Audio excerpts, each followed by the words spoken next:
You're listening to Kate of Gaia on Critical Mass Radio. The game is up. Now, it's our turn. And good evening. Welcome to Outside the Box here on 420. If you got them, smoke them. Smoke them if you got them. You know the routine, 420. Hell, if you're going to celebrate Ishtar, you might as well do it right, you know. A little bit of fertility ritual that the ignorant and unknowing Christians of the world are actually flowing energy towards this dark demonic aspect. But we're here to talk about a little bit more than that tonight, that included. But welcome to Outside the Box here on criticalmassradio.co.uk. Yours truly, Kate of Gaia. And we're going to stir the pot a little bit tonight. Where did I want to begin? I was looking for one. Oh, it's BTR listener 029, by the way, for those that want to call in. Thank you, Bhindi. And on Skype, that's the quick shortcut in, into the back door, if you will. I really would like to open this up tonight and get some people's comments. It's been a rather interesting day energetically. I don't know if I know some people around me that have been noticing it, but definitely a very resistive energy, and that's only because this whole system is collapsing down around its arsehole. And I'm going to be calling system out in no uncertain terms, as always, and those that serve it, they are literally sacrificing their souls, and I'm going to let them. It's just what unconditional love does, and not my choice, not what I would want to do. That's what happens when you get caught so deep in the physicality of this realm. You actually forget that you're gods, and and a few others. Well, I'm just here to remind you that's who and what you truly are, part of the all creation, and a much brighter, a much more benevolent, and much more peaceful existence, if you will. Now, I just want to make a couple of comments with regards to my Facebook page. Now, I just want to remind everybody that likes to post there, by all means, please do. You are one of 5,000 people that post there. And any time I write anything on my page, I am directing it at 5,000 plus whoever else shows up. I never write directly to someone unless I specifically say their name when I'm writing. Anyone that assumes anything other than that is in a complete state of ego reaction. It's program, it's okay. And for those that hear that might take reaction to it, that again is program. The only answer that I will accept from anyone with anything I post is simple okay, which says you're going to be open enough to have a look at it. Because here's the simple truth. If someone is sharing something from a benevolent intent with the sheer desire and wish to give people back their empowerment, back to God, whatever status you want to call it, but give them back their natural state, how in the fuck can it be assumed that there's a malevolent intent if there isn't an ego on the other side involved? The answer to that is simply this. Okay, Kate, I'll have a look at that, because that's the TV that's running, not you. And I do get weary of people defending their programs. To be perfectly blunt, if those people that still want to defend their programs just can't simply handle a third party, let's show you the slightly higher rung. Thank you for putting up what you did. Let me take it to another level with you. I'm working with you, not against you. Ego thinks it's against. Spirit knows it's with. For those that still have that issue, well, gosh darn it, I'm sure I know, because I've got lots of people waiting to get into my Facebook contacts. I'd be more than happy to delete all egos from my Facebook so that grown-up spirits can show up, where we can all learn to say, okay, together. Debate is left for the hook, for the Piscean fish that gets reeled in every time an emotion or a reaction emotionally comes into play. So can we please, maybe, just maybe, once and for all of us kind of get that concept? That it's about sharing equally? Everyone is equally important to me, so take your arrogant concept of thinking that I'm actually just talking to you and you alone and shove it up your ass. Okay, that's fluffy to fluffy there. Huh? There you go. Now, that being said, speaking of, Dee had contacted me regarding, let me just open this up. And I do want to cover this. And for anybody else that may jump in here, I'll tell you, where was it? You'd asked me what show I had talked about. Did I put, I kept the wrong one open. Anyway, it's okay. Dee had asked me about the Sagittarius and Uranus, and that goes back to the riddle of the Sphinx. And how long ago was that? Probably about a month ago or so, maybe a month and a half. Maybe I know Giuseppe is very, very good at titling things, and I do recall seeing that episode, and it was Riddle of the Sphinx. It's been posted a couple of times. So, Dee, that's, I'm not quite sure. But again, it was about what where creation comes out of. You know, you hear about the astrologers talking. Creation comes out from between Sagittarius and Scorpio, and of course, between Sagittarius and Scorpio is Uranus, okay, which is the as below to the as above. All right. I forget who did. It might have been William Blake did the painting, but it showed the two heads of man. I can still see the picture, but I don't know what they called it. But it basically had a screaming demon head, and the butt was another screaming face, a demon face. So it was a two-headed beast, right? Duality. So there you go. Where else did I want to go here? No one's got their hands up yet. No one want to jump in here tonight. I'm only going to run the 2 hours tonight, guys. So there we go. Thank you. Okay, we got Janet and we got Tracy. There we go. Mics are open, Janet, guys. you go first. Janet! She might be muted. Janet, check your mute. We can't hear you. I think you're there now. Oh, yeah. Check my mute. There you go. Hi. Hi. Retake. Hello, Janet. One of the most beautiful entities I've ever felt. Oh, thank you, Tracy. Same to you. Mirror on everybody. Yes. Well, let's mirror on, right? Let's get this party fucking started. I'm tired of waiting around, sitting on my ass. 420 Easter. Sunday. So much to talk about. Yeah, all I've been doing all day is staying centered on this whole process of taking the whole beast down, and I'm going to be working on a little email to send out to these retarded dogs. You can call them cops, you can call them police, you can call them whatever the fuck you want, but I'm going to call them what they are. Parasites and premeditated murderers of spiritual intent, of which they are going to be held fully accountable every time they ask for someone's name henceforth, and every time they have ever asked. And sorry, the ignorance plea is not going to carry any longer. There is enough information out there for everybody.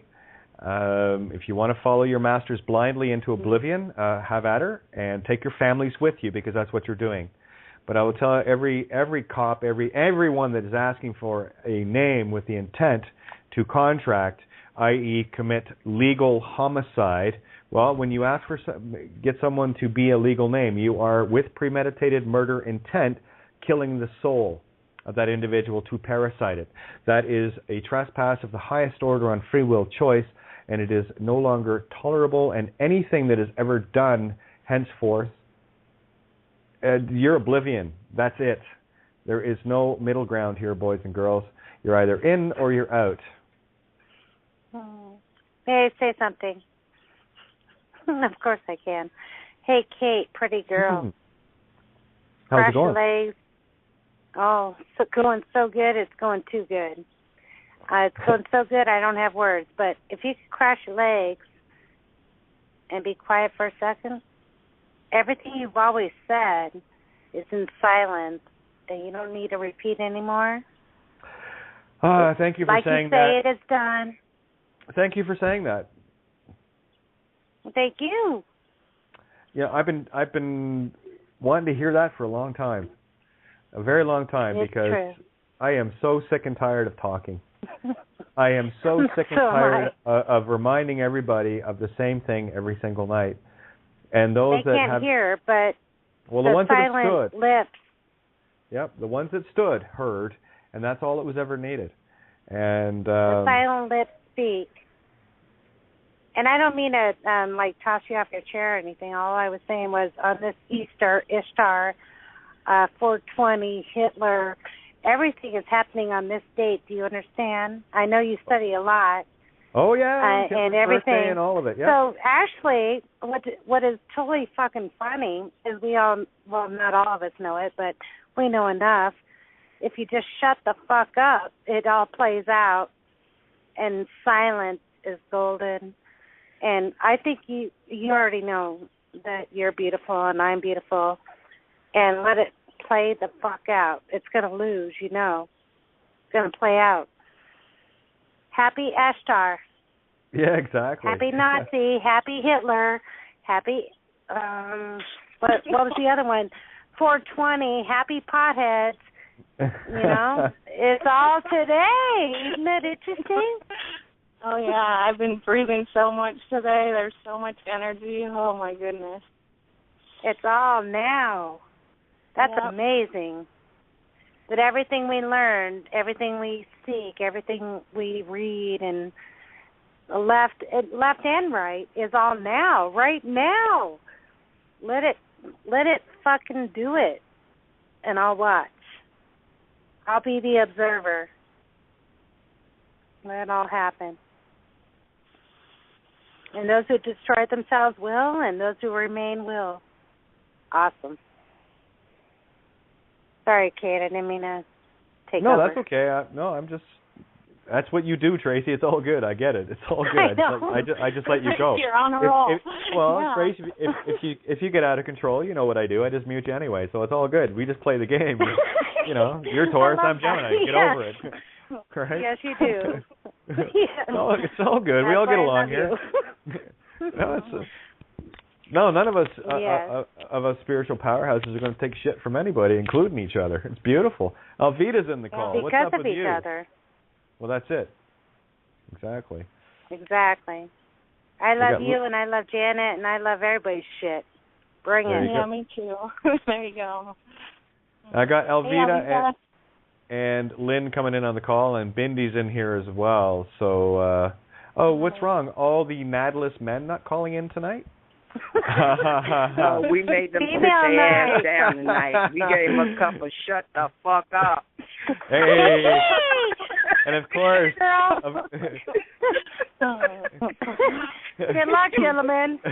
That being said, not to be outdone, Randy comes in, but then again, Randy's one of those beautiful neutral beings too. So it's like, still not one of the Nautilus showing up. Come on, let's get on the Nautilus here, right?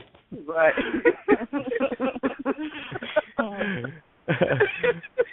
I love women. Hello, Randy.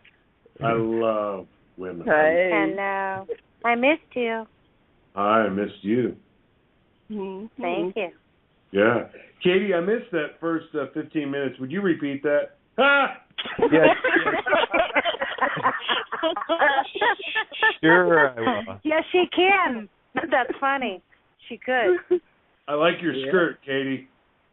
Don't hold on to this hem. I'm gonna be moving too quick for most people to ever grab a hold of it again. You better, and all of us standing shoulder to shoulder. You know what I'm saying? Go ahead, try and keep up. It's. I saw a couple of things on Before It's News as well. I like going in there and decoding the headlines to reverse all the spells, and it was actually quite humorous. The specifics elude me, but I was just looking through the headlines, and here was one. There apparently Ebola is going across Europe, and there's no containment. Well, no shit. That's our virus. Get over it. That's the consciousness of the Christ in creation law virus going across. See, now we just took care of it in the spiritual. Well, it's also our shit, and I take ownership of my shit, so no harm, no foul. Done it. There you go. Ebola. my Absolutely. shit virus. And They're going to try to ruin me by my own fucking shit virus? Really? That's funny. yeah, Ebola. Bhindi, you're in the call as well. Oh. We got you there, Bhindi? Well, when we lost, Randy dropped out of the call too. It's like, okay, we're just having a bit of fun tonight. Anyway, yeah, I wanted to urge, I've already talked to a few people today, but I want to urge everyone, I think last night with regards to the Babylon Has Fallen essay and the synopsis that was, that I covered on it, I did want to get into more of it, but really, I think everything that needed saying is said there, and it's so simple, and it's as simple as seeing the contract for what it is. The only thing holding you here spiritually is the agreement to the name, which is attached to the Narmer Palette curse from the first Pharaoh. Okay? Just get that and you're fine. It really is that tough, you know? Yeah. They say something about Ebola again. Oh, it was a headline on the bin. I like to go to the garbage to check the headlines to reverse them before it's news. And it was just about Ebola going across Europe, and it can't be contained. No, it can't. That's the consciousness virus. It's not a physical thing. I apologize. May I say something about Ebola? Tracy, T, may I say something about Ebola? I don't know why God needs to ask for permission. You're going to jump in anyway. Yes. I get told constantly, Tracy, you don't think your shit stinks. And to which I said to them, the smell of my shit never bothered me. Ebola. Does that make sense to you? Not really, but as long as you had fun, that's all I care about. That's all that matters. And Randy made it back to the board, by the way. Hi, Randy. Hello. Hello. Yeah, I'm not sure if Bhindi has got her mic open yet or not.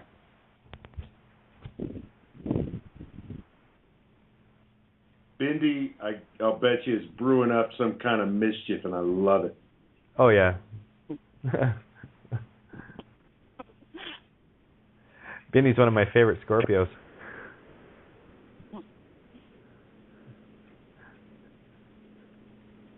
Okay, I'm not sure what's going on. Let me just check the text to see if she's... oh, no sound. Yeah, no sound. No worries. Just a sec. I gotcha. Wow.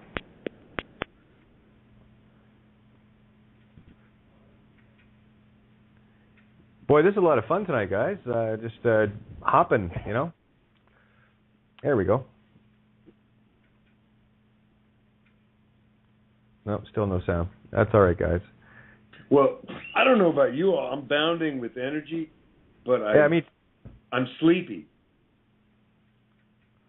Yeah, well, I'm bounding with energy too, and there's not much, if anything, to say at all. In retrospect to what was covered last night, and I mean, here we are. It's as simple now as just getting the concept and standing in it. That's it. What more can anyone do? It's not up to me. It never was. It's up to us individually to do it for ourselves. And I like to put this one out. If you don't think you matter enough, well, then maybe have a look around to see the family and friends and the rest of the planet that might be enough motivation for you to step up. If you can't step up for yourself, step up for everybody else. And you're going to be stepping up for yourself anyway. Pretty easy. Pretty much. No excuse to not be motivated. I agree. I step up for my family even though they don't get what I'm saying. And won't they be grateful? Boy, I'm sure they will, yeah. Oh, yeah. When people realize, the ones that felt it completely necessary to beat and pound you into a state of oblivion in the physical just because they didn't get the concepts you were trying to share. And, of course, that's just ego program. It's not them anyway. But gosh darn, won't they be surprised? I'd happen to say grateful, because I'll tell you this right now: the mere fact that you're pulling yourself across the line, those threads that are of a benevolent nature and of loving compassion, if not ignorant of what's really going on here, you're actually pulling them across the finish line with what you're doing. You're the dominant frequency, and all those threads connect to you. So if you don't think you're important enough, well, then maybe you might think your family and everything else is, because, like I said, I'm going to be having a little bit of fun over the next day or so, firing out interesting little information pieces to various murdering organizations. You call them police, whatever you want, just to lay it on the line for them, because, sorry, of one more harm on any of humanity. We are, but why would we want to have kudos or acclimates to be pulling the strings? The strings are behind the scenes and needs no heads up, Well, seems like okay, a male. I'm not exactly sure where you're going on that one, Trace, but let me clarify it even further. It's about compassion. Regardless if someone is on the same page with you, if they're benevolent and compassionate anyway and can have remorse and are actually spirit-filled, soul-filled entities, you, by default, they're going to pull them across the line anyway. There's no accolades fucking needed. I already understand that, but why do we need acknowledgement even? Well, what point did I say pull them across the line? Well, maybe that might help some people feel comfortable. I am talking to probably over 1 million people right now, so I like to include everybody. At least 30,000. I know you're calling. At least, so. Yes. Yes, I know. Like the world according to all. That's kind of how I see it. It's really simple. It's like I tell you. Yes, it is. It's very, very, very frustrating constantly with this singularity of a duality nature. It's just it drives me batty. It's like someone will post something and I'll expand on it, and then of course they think because I posted on their post that they shared. Oh my God, I'm picking on them. Fucking grow up. No, I'm not. I'm just expanding on something to let people that would look at that because it would appeal to their particular level of consciousness. Might as well give them another little piece of fruit to go off and chew on. Not just going to leave it on the same and ladder. I understand that because you touch truth, which is over-encompassing like a tree, and they like to say, I know, and you know because you're over-encompassing. You're not involved necessarily personally. Never involved personally. I was just trying to point out, it seemed like a little male penis thing going on. Oh, I am responsible for this truth. But the truth is all pervasive, and you, Kate, are just pointing it out. The nail who stands up gets nailed down. I claim nothing and all things at the same time equally. It's a neutral. Agreed. And I really wish people would do that. Because when you do that, you take full responsibility for self and everything. It's really cool because you actually, oh my goodness, there's more than just me here. Oh, isn't that interesting? Isn't that interesting? And gosh darn, if you start living your life that way, it's amazing how expansive things get and how quickly expansive it gets. And it's really cool to watch the effects of these beautiful beings coming into their own light. Call me selfish. Live and let live. I just or love live watching. And let die. I just love watching. Call me selfish. I just love watching the empowerment of the individual come back into itself, and it's like this glorious explosion of love and light. Call me selfish. If there's anything I lust for, that's what I lust for in others. I love to see that. It just floats my boat, baby. It's like, look at you go. Hello. Hey, there you are. You can hear me, finally. Yay. Hi, guys. Glad to have you, Bhindi. Whatever you want to call it, I'm going to stick to 420. I've had a very strange day today. If there was ever a day that I entered the Garden of Gethsemane, it was today. a man died in my arms this afternoon, and I was able to stay in neutral. There were 5 seconds that I thought, do I panic, do I run, or do I scream? And I just clicked into neutral mode, and I could help everybody around me and, take care of contacting the family and everything, because it was quite a shock. Nobody expected this man to die. He was utterly healthy, as happiest man I've ever seen alive. And he just collapsed in my arms.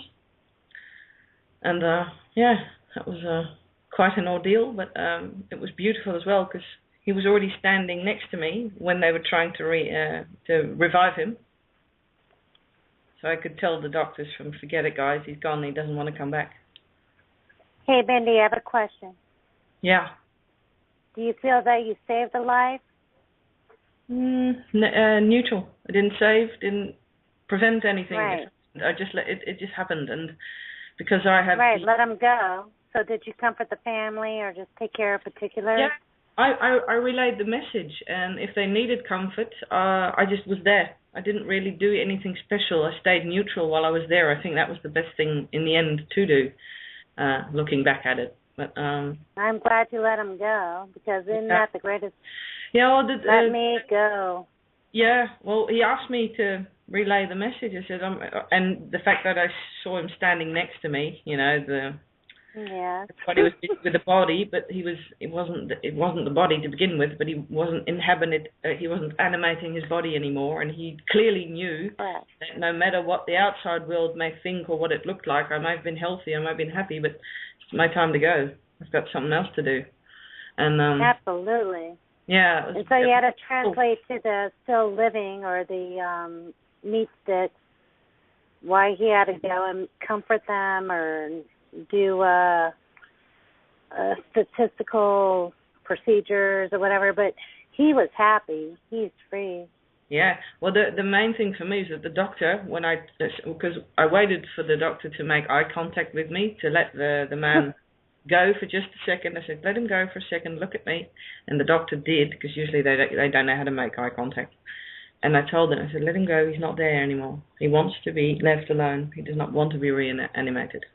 And the doctor listened to me. That was a first as well, that some biobot, because that is exactly what I was dealing with in this doctor, actually stopped what it was doing. So I overruled the biobot by staying neutral. Yes, well, you know what's funny is that by definition, over 100 years now, we think that death is a failure, and it is not a failure. It's not a win or a fail. It's just a transition. Yeah. We weren't taught that. And so the doctor, by his dogma, was taught something. The family was taught that we have a law, but that is not true. There is no law. Exactly. I don't think the family saw it as a failure, but the doctor saw it as he had to relinquish his oath. I said it's a Hippocratical oath if you don't listen to me now, and it's a good oath if you do let it go. Well, I don't think a Hippocratical oath can revive the being. But God help you. Let's watch. Let's watch you try. Yeah. Okay, well, let's just do a little dispelling here right now. Tracy, I want you to prove to me death exists.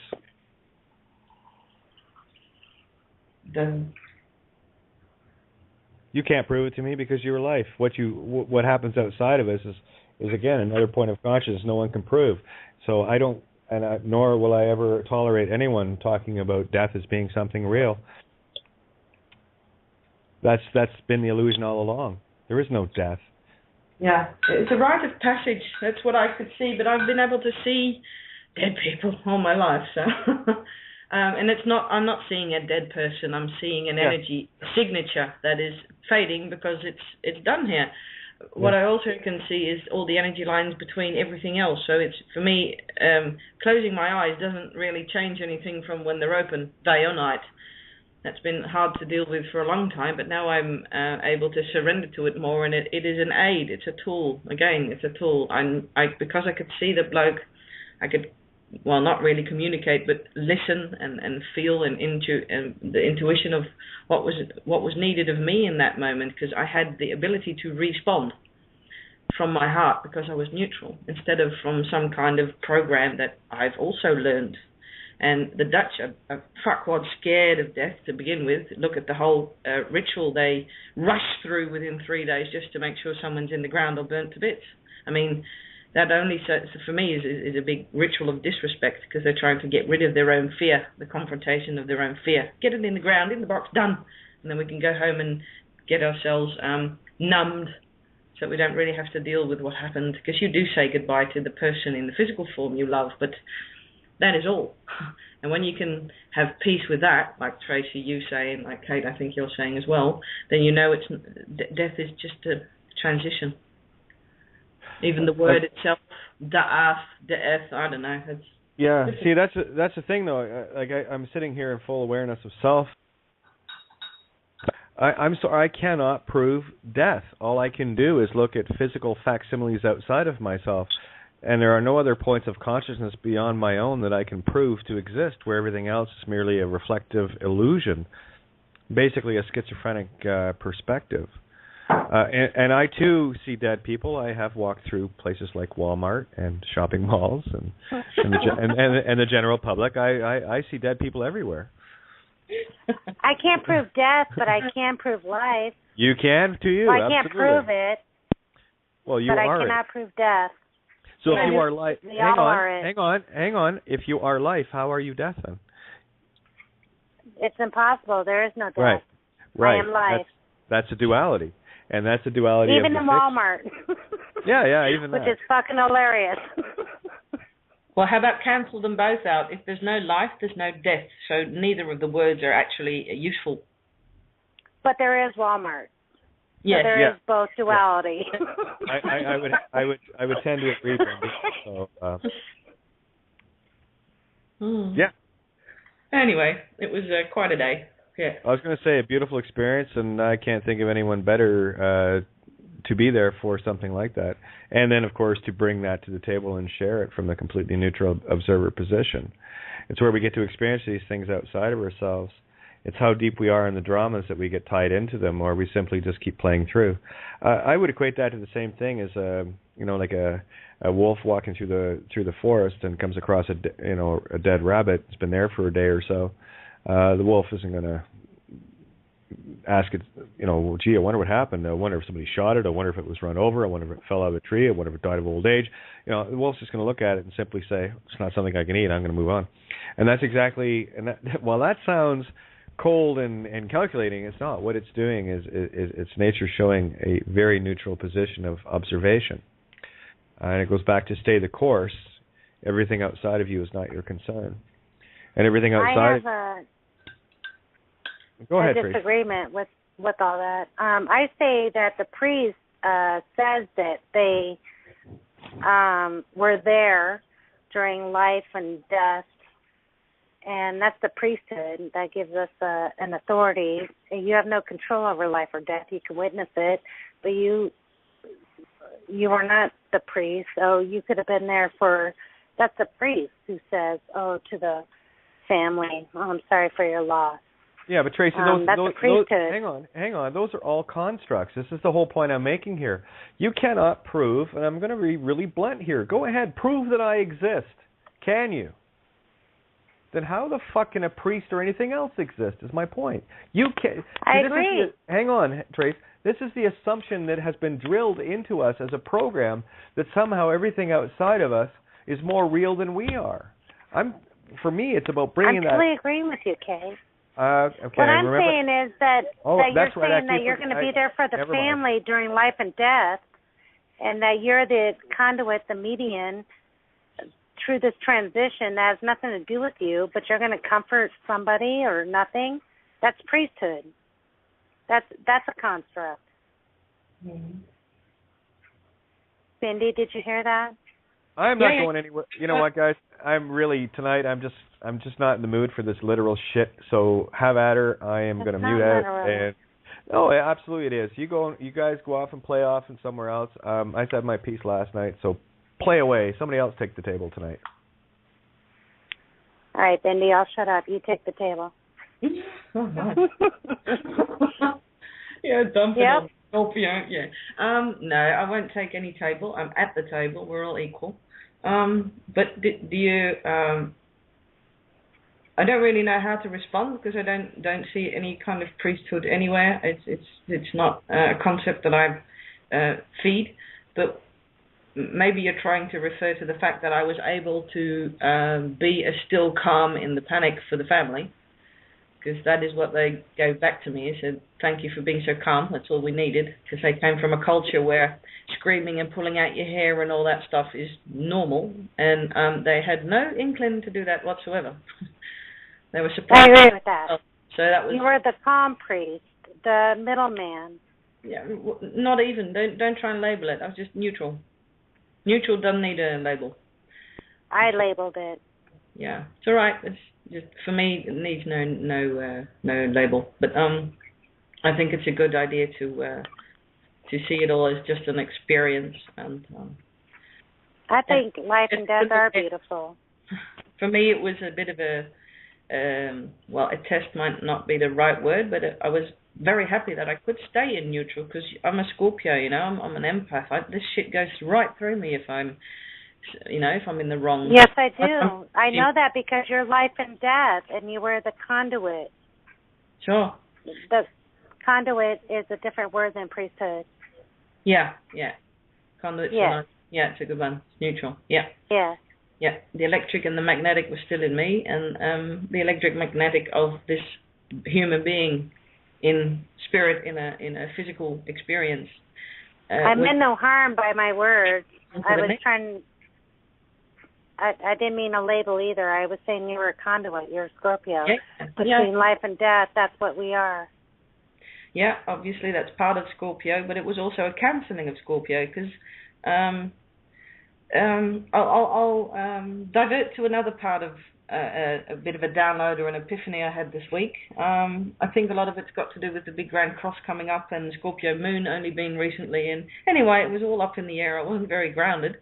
And when I eventually could ground, I was looking at the wheel of the zodiac and all the, how do you call them? Every zodiac's got 3 deacons. Well, the deacon I'm in is Heracles, the warrior. And, if you look at the old name for Scorpio is serpent or dragon, whichever you want, phoenix. The more modern is the eagle, phoenix, and etc. But anyway, I was looking at Heracles and the dragon, and there's of course a lot of mythology about a hero slaying dragons or serpents, like John slaying the dragon, etc., etc. There's a million of them. They're all the same story. Anyway, what I figured out for myself was, as a Scorpio, my defense mechanism is sting before you're stung, right? Well, as the serpent, biting and killing before it gets killed.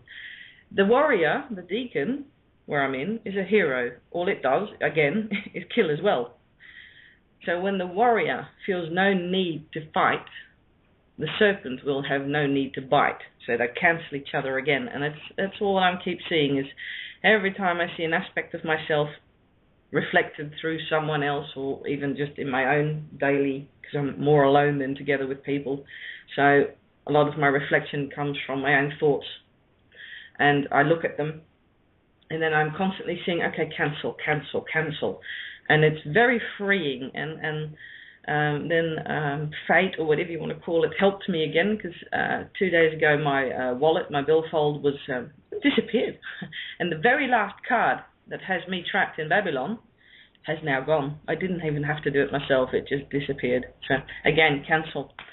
And, so today, together with the experience today, and I know it's all a bit up in the air if you can't follow my brain, this is a bit scattered, but that's how allegory works.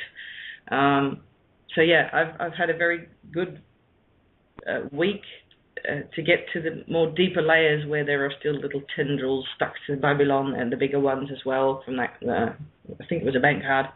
Anyway, it's all gone now, so free. Feels awesome. And on Easter, I think, well, couldn't have picked a better time. Right, who's next? Anybody still there? Hello? Right here, sister. Hey, Randy. I'm glad. Yeah.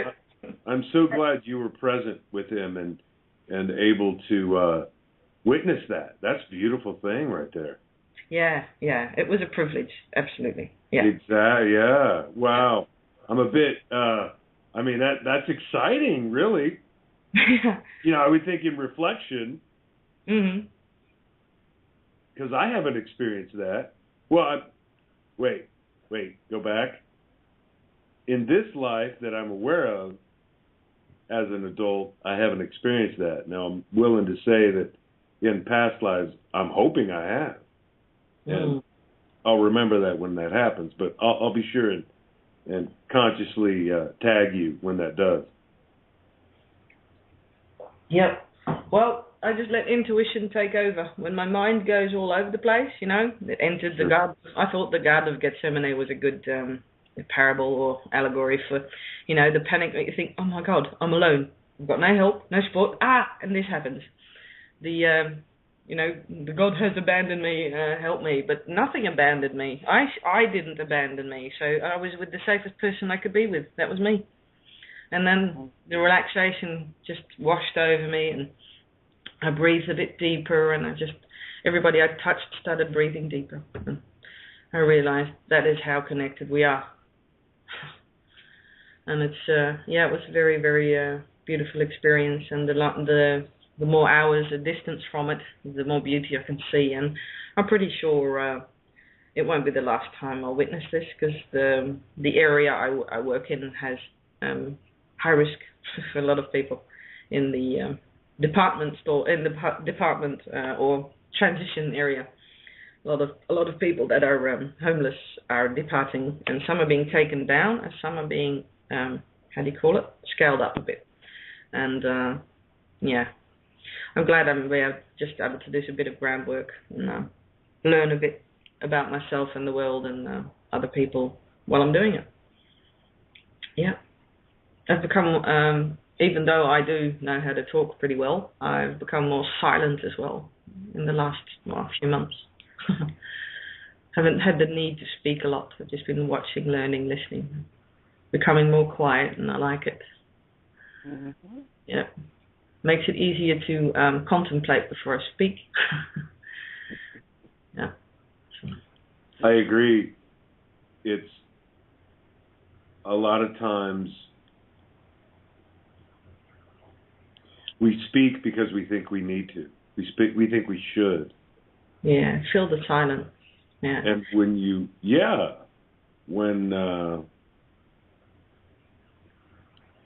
I see people I haven't seen physically in a while, I just look at them and send them my love and give a little, a pleasing smile.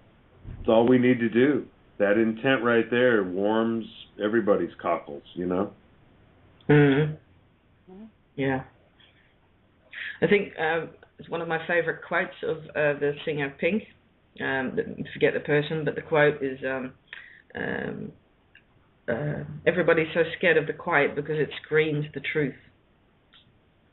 And it does, because as soon as it's quiet, you start to feel your feelings, you start to hear your own voice, you start to hear the chatter and the program, and if you're unlucky or lucky, they're at war with each other, and you can hear and see that. So what's the easiest way to dumb and numb that down is make noise, turn on the music, turn on the television, turn on something that will anesthetize you to bits.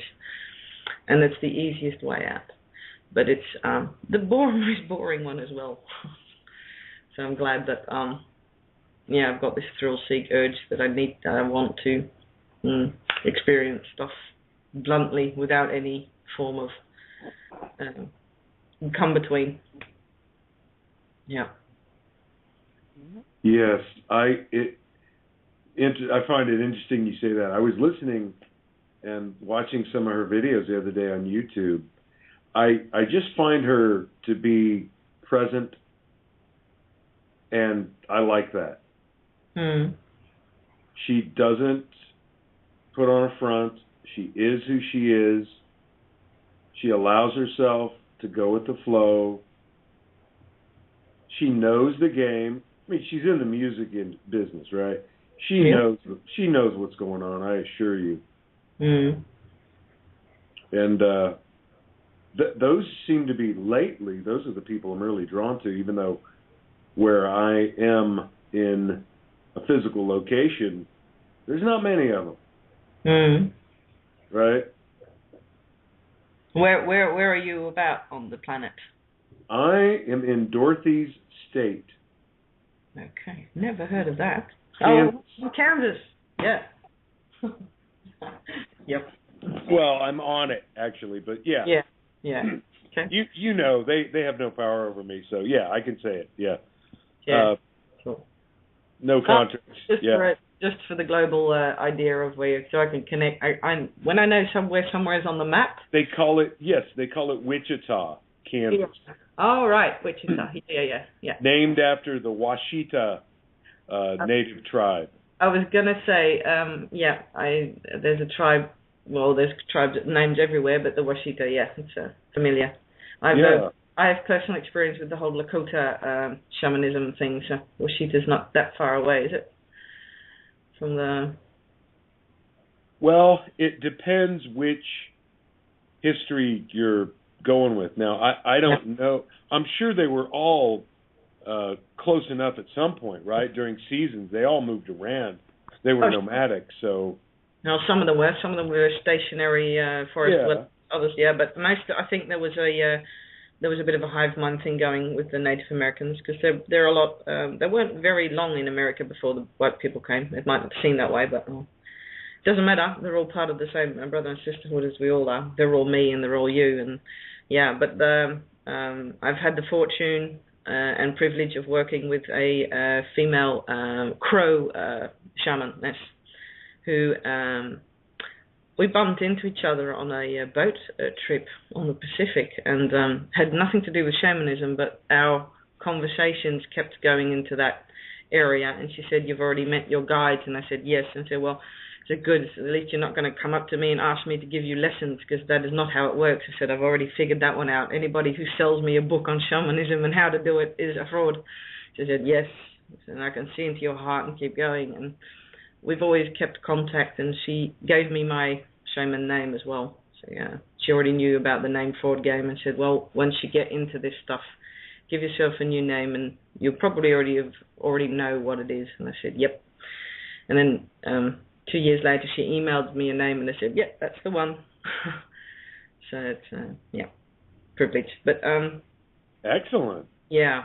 So I have strong feelings for the whole native whatever, even if it's not just Americans, because I have the same connection with Aboriginals in Australia. I was brought up between them, so at least very close to their the Jinyup tribe in close to Perth. They don't exist anymore, the tribe, but the last remnants I grew up between.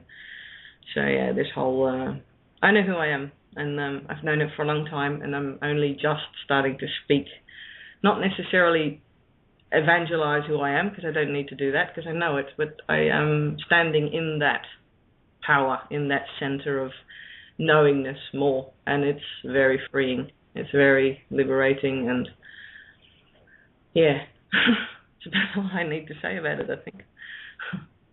Beautiful. Yeah. But you knew that. Yeah. If I had an ego, I'd be jealous. I wouldn't be. I just walk your path and you'll find yours. What I had a conversation with Lambertus a while back about how to go deep down and dirty and find your guides, because a guide is, for me, is just another name for an aspect of yourself that is projected outside, so that you can communicate, see it, observe it, and integrate it again fully instead of unconsciously. And what I usually do a couple of times a year is, go up my tree naked, drink my pee, rub myself in with blood, and just be very, very base, very animalistic even. And that is when I meet my guides, and they help me, or I help me, however you want to see it, uncover the darker parts of your own programs, the parts that you think, oh, I'm on top of this, and then, yep, there it comes in a very subtle way, and there it is again. But because you've already convinced yourself you're on top of it, you don't see it. So that's when I confront myself with these, dark parts of humanity or myself, and by looking the beast in the eye, usually it turns to dust just by doing that. And anyway, in that conversation with Lambertus, I gave him the advice or the idea that, well, if you spend 3 days to begin with in nature, don't take any comforts except for a string of wool, a rope, a pocket knife, something to collect water in, or your urine in, and a bin bag so you can sort of make a shelter, but keep it minimal because you want the elements on your skin and in your face to waken your senses, because when you're in the forest you need different senses to go inside. When you're in a city, they're completely different, and especially when you're higher up in a tree where there's the atmosphere is different and the signals you get are different. So by being extremely cold or very hungry or feeling, a bit out of whack, out of comfort zone, that usually drives me inside deeper than I would go if I was sitting at home in front of a fire staring into the flames, which also works, but this is a different approach. And some people need more than 3 days, some need a whole lot longer, because if you're very much a city slicker, it'll take a while before your ego says, okay, I surrender. But usually that will do the trick. And I can promise you're going to meet energies that give you their name. They're aspects of you, so don't panic, but they're all there to, it's you helping you. And that's basically what shamanism is. It helps you go into the realms of subconscious, unconscious, and even deeper. Because a lot of us forget that Freud, with his ego, superego, and id, only just created a religion with these three things. It's way more beautiful than that. The dark part of you is not bad; it is just unconscious, and that's why it's for me, it is a good way to deal with things. And for everybody, it's different, but I think for a lot of Scorpios, anyway, this will sound familiar.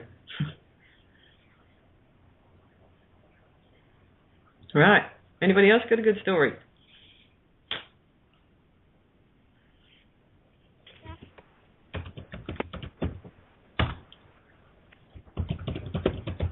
Hey, Cindy, that was really good. Beautiful. I love that. Yeah. That was great. Yeah, I was there when my younger sister, she had cerebral palsy, and when we did I was there with her when she left her body, and it was really beautiful, and that's really beautiful how you shared it and stayed so neutral. But I played Egyptian meditation music, and I closed my eyes and watched her, and it was like fireworks. It was so beautiful. I was amazed. I wasn't expecting anything, and yeah, she left right at 11:11 on 4/7/2009. So it was like all 11s. It was like wow. But yeah, that was beautiful that you could share it right after it happened like that. That's really great.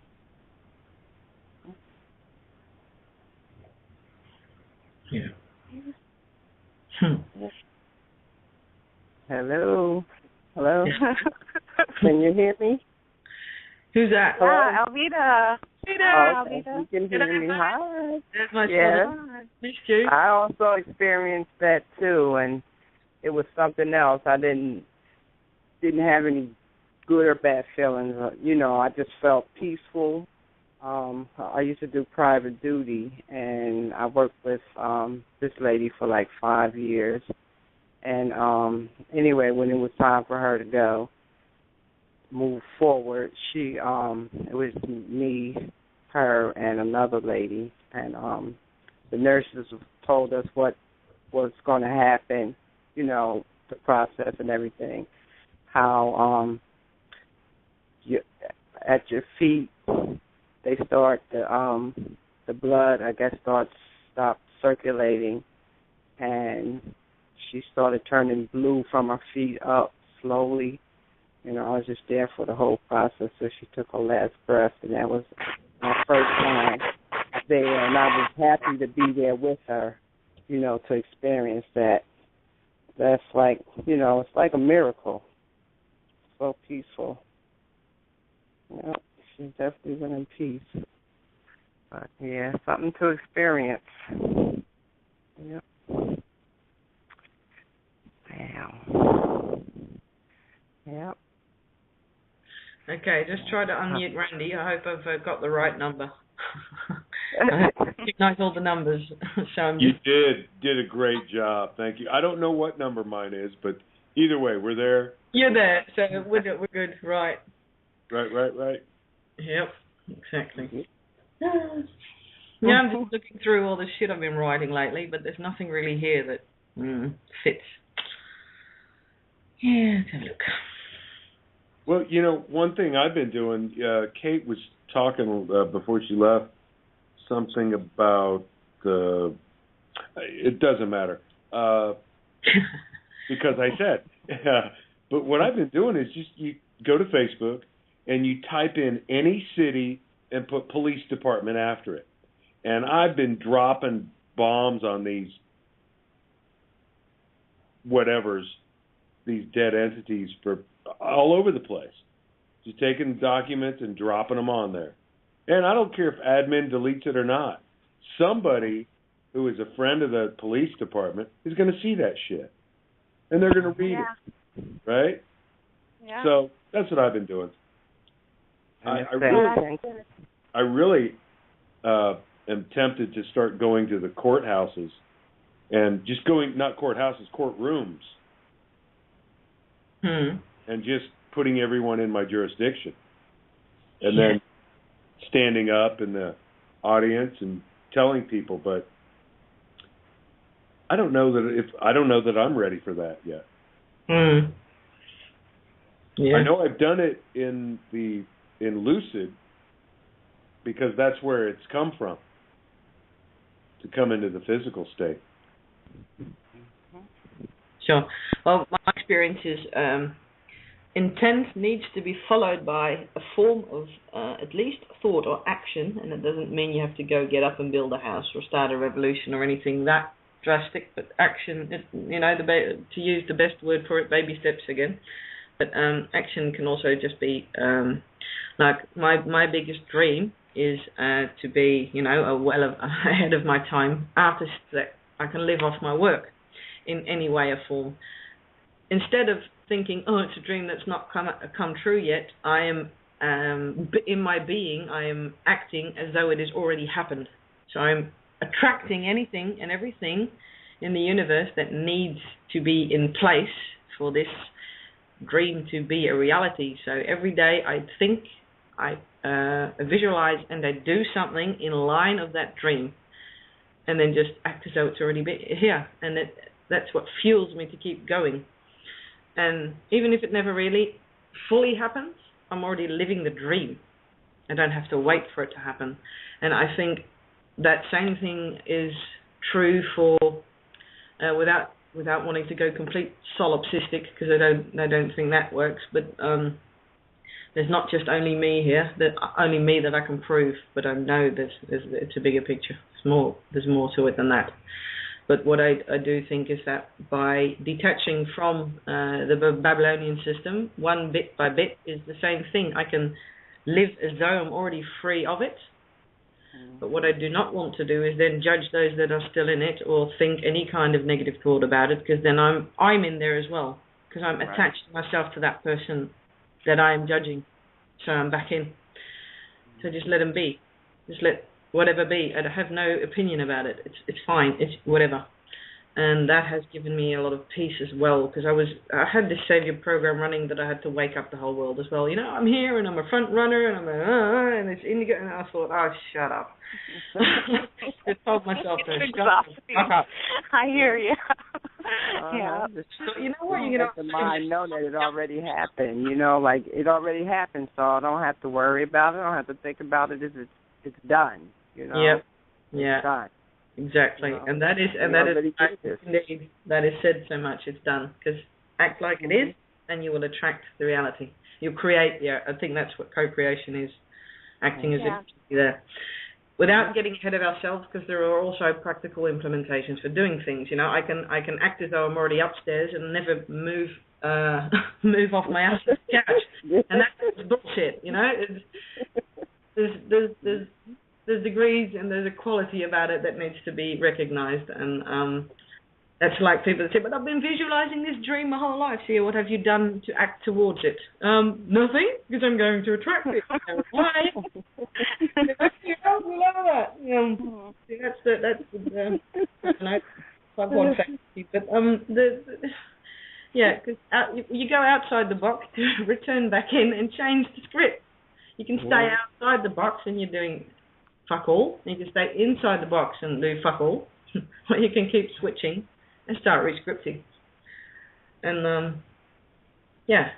and figuring out where I'm sabotaging my script. Well, that's can be a very big challenge. At the moment, it's more of a challenge because my brain is on fire because of this whole planetary movement. And at the same time, I don't want a idea of a planet to dictate my beingness and how I am. I see them more as homeopathic globules in the sky. Homeopathy as a medicine is these little globules that you put in alcohol and sniff, so it goes straight to your brain, and they heal. They're very healing. They work. So for me, the planets are have the same value. Only they're I can't speak that word. Anyway, the illusion is that they're hanging in the sky above you and they're big gas giants or whatever, or some people say they're decloak and they are spaceships. I don't give a fuck what anybody believes about them. I have a very personal relationship with planets. They're just, again, aspects of me outside myself, just like those guides, just like, I don't know, this chair I'm sitting on.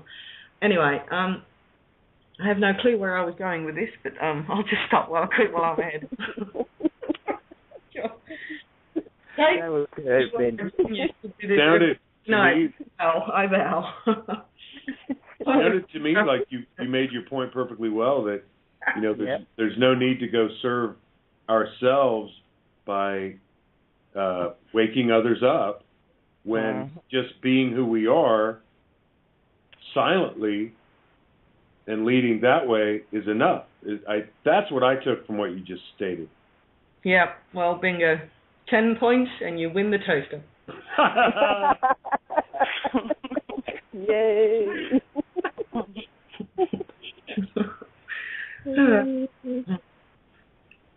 I win the jar of wee. Yeah, sure, you can have that one too.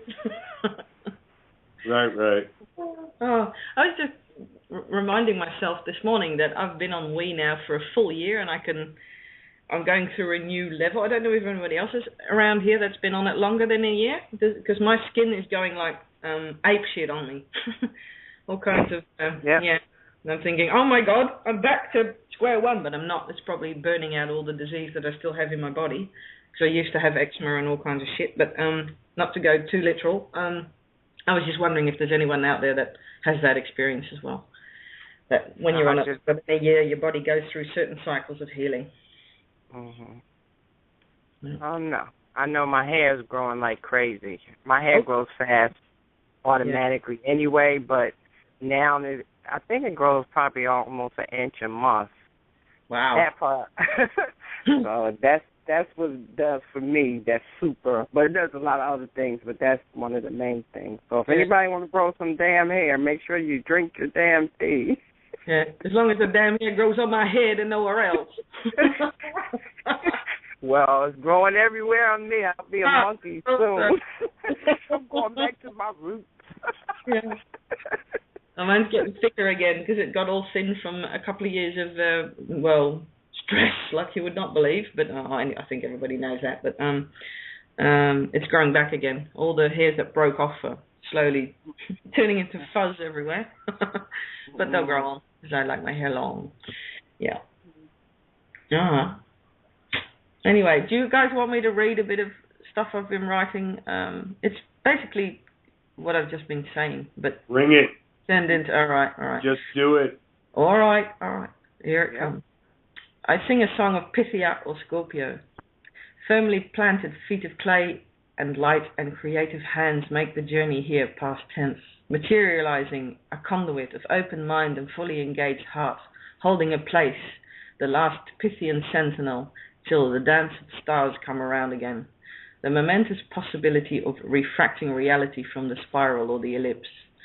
Coronation of consciousness when lambs bleat at offerand in the segregated spin of the closed circle and hex, her world plummeted down, darker, near stagnant.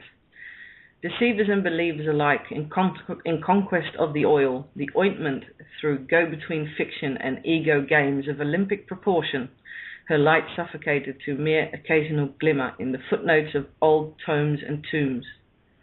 The serpent, however, the dragon and queen bee, cast into forgetful darkness and baser modalities. The ecliptic of self holds the lock as well as the key. Hercules awakens, new set intent to break patterns stuck in revolution, flailing and stinging a matter of past, when the warrior retires, rests, not needing the fight. Equal and opposite the dragon or serpent or Scorpio loses fuel and fight, lowering the angle and stinger. The stinger in Dutch is called an angel. There we go. No longer needing to attack, cancel, no contract. I steward my emotions, not you. Yep, that's how far I got. There's probably more coming. This stuff always comes in waves of 3, and I think this Grand Cross is going to bring a whole lot more. So just riding through it. It's a couple of days to go. Oh yeah, sounds good. I'm a Scorpio, so that really helps me out. That's good. Good. Sweet. Thanks, Bhindi. Oh, you're welcome. Oh, yeah. That's really good. Yeah. Yeah, thanks, Bhindi. You're welcome. No, it's funny that when people ask your star sign, the answer, yes, is Scorpio. So what happened today? Twice. Oh, you guess. Oh, you're a Scorpio. This is the only one that's going to ask me to guess. Oh. Yeah, but I've also been working on the Pisces energy as well. I've been my breadcrumbs. Well, everybody's seen them. I've posted them here and there. Because Pisces has always been the biggest challenge for me. My mother is a Pisces, very unbalanced, completely unbalanced. My Pisces aspect as well, and I think, well, she's my biggest demon and my biggest teacher as well. She didn't have the easiest life either. Became quite, how do you call it, mentally unstable, and was hard growing up with a mother that was actually more of a child than me, the mother. So I had to reverse roles, and I'm done with the role reversal, which is also partly the Savior program that used to run, or is still partially running, but I'm now conscious of. And the Piscean mystery is no longer a mystery anymore. It's just stand on your feet and shut up. Think on your feet instead of swim in your emotions. And of course, that's another aspect of Scorpio as well, the whole water and swimming in your emotions and letting them, swallow you whole or drowning them in them. And the good thing is to have that aspect more clear and clarified. So yeah, Pisces, and then straight up to Aries, because the other half of my family is Aries Taurus. So I've got the upper and the lower, as above, so below, very well covered. And they're always the hardest houses and zodiacs for me to confront is Pisces, Taurus, and Aries. And but I've managed to end toxic relationships with unbalanced whatever, because I'm no longer interested, and it feels good. It's a bit lonely in the beginning, but I'm getting used to that now too. I'm pretty much enjoying my own company. And when I do have contact with other people, it's as neutral and as friendly as I can make it. Because being friendly gets me everywhere, and being a tropical Scorpio usually gets me nowhere. So, yeah. And then all the colours in between, because I'm now stating the dualism, but it's the whole spiral, the whole rainbow, all colours. I don't like black and white too much. They're good for contrast, but I don't want to live there.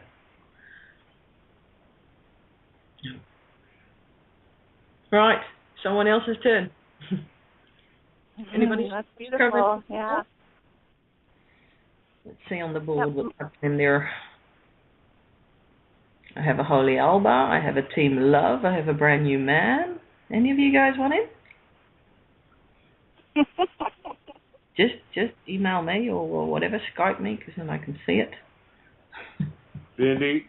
Yeah? I love what you're doing. I love where you're going. Keep it up. Yeah, I mean, don't, if you want. I think it's beautiful to hear you. You're filling me with love. Well, you're welcome. Yep. Yeah. Okay. Well, a request, Randy. Can you keep the whatever warm for a couple of seconds? I can take a tinkle and I'll be back. Sure. Yeah? Make sure you have a big enough. You have a big enough cup to tinkle in. Yeah, I've got one. So I'll be back in a sec. Yeah. Right. Okay. Good. I've been drinking my weed too, but only since I think it was when was it? When did I first come on, Kate? Was it September? October? August? September? Somewhere in there. And then in October, because I had a rash on my forearm, my left forearm, for years, and I went to a dermatologist back in the old ways, and they gave me a steroid. I didn't think anything of it. And then I gained a bunch of damn weight, and the frickin' rash didn't go away. So, here it is, 14 years later, 18 years later, and I'm hearing this UT therapy, and so I say, what the hell? Can't hurt me to pee on my forearm. So I do, and I did it for a week, and I swear to you, the damn thing, it was going away. So I said, well, okay, I'm just going to drink it. And I remember that first day I said, ego be gone, because ego was getting in my way, and I couldn't drink it because, it smells so bad, and all the programs, right? We all know what I'm talking about, those who have drank it. And then, boom, my hair's growing. I think all our bodies are doing some funky stuff just because, right, of expansion. And this thing has really just gone away. And then when I don't drink my weed, or when I maybe eat something that's processed, due to the restaurant, I have to try things, then it kind of flares up. And I've noticed it's with gluten, with gluten, like biscuits rock, but man, they're full of gluten. So I can't do that. And the weed really helps me with that. I think it's just wonderful. Thank God for that fountain of youth, right? Absolutely. She's back. Well, cheers, everybody. Hey, Bhindi, do you keep your weed and turn it into the lotion? Do you let it stay for, what's the longest you've kept your weed so far? 3 months. And what state is it in at 3 months? Crystallized, gelatinous yuck. And when you rub it between your hands, it goes more into a gel and more like, it's a lot like, do you know propolis? Ever heard of propolis? Propolis. Yeah. No, you said gel, so I get that. Yeah. Well, bees, when queen bee spits out her whatever, it turns to propolis, very healing substance. It's a gel with a bit of a crystalline structure to it.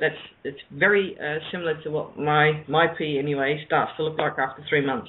Longer than that, it goes off for me anyway. But usually I go max about 6 weeks lately because the fresh stuff is still the more beneficial for me. What I do have been starting to enjoy more is also drinking older pee. Like if I go to the loo at night, I just save it, and then the next day I'll use it. I'll either drink it or I'll feed the plants with it because they're growing like bonkers too on wee. And there's a lot of nitrate in our urine, together with oxygen, and that is what is fertilizing the ground, of course. It's just your basic alchemy. So try that too. If you've ever got a bit that you think, because if I drink everything, I'm on the loo either all day or drinking all day, and I'm a very dysfunctional person.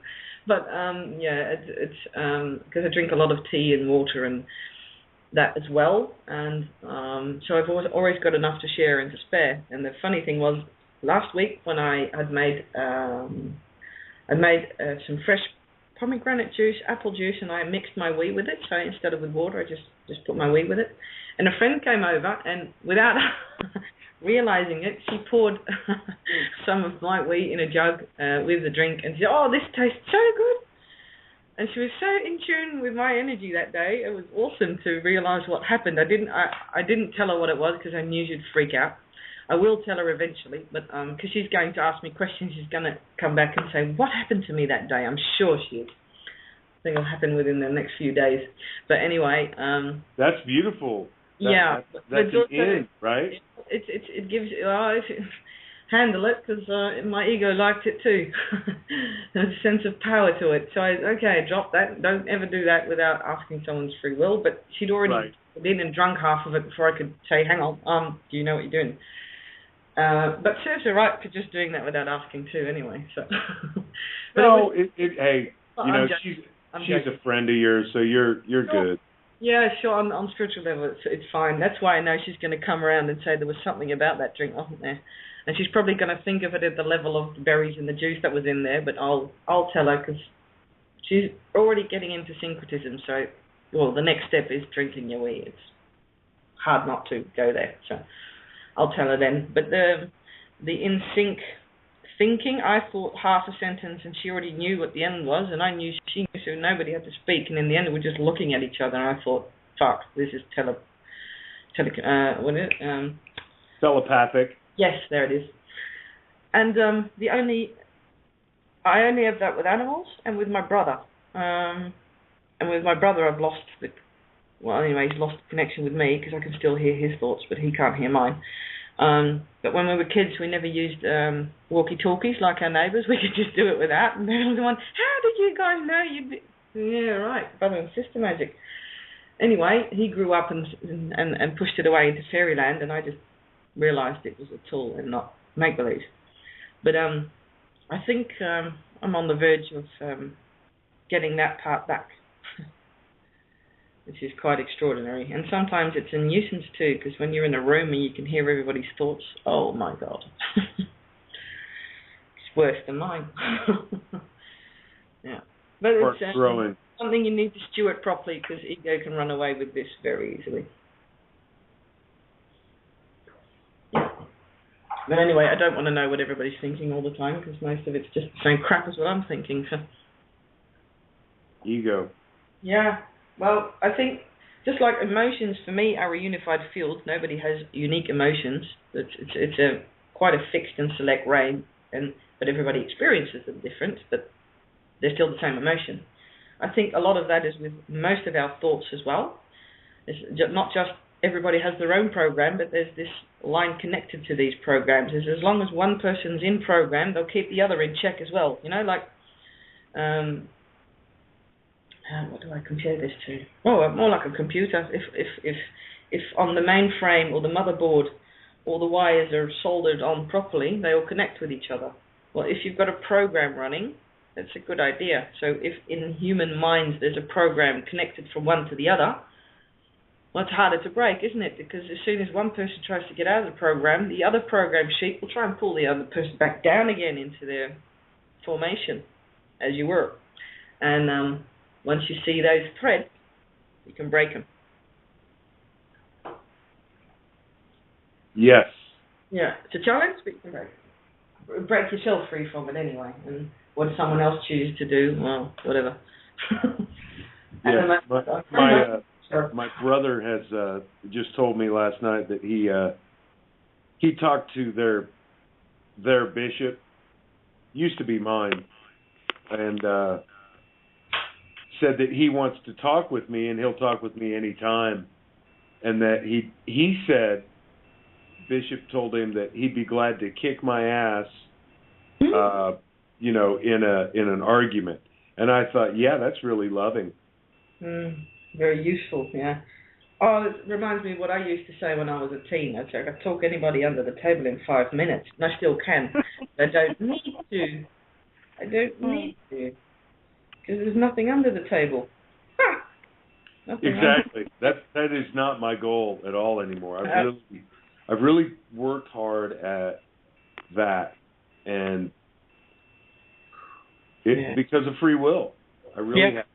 Exactly. And it's a daily conversation I have inside of just let it go, and just plant your seeds, walk away. Plant your seeds, smile, be gone, be done, move on.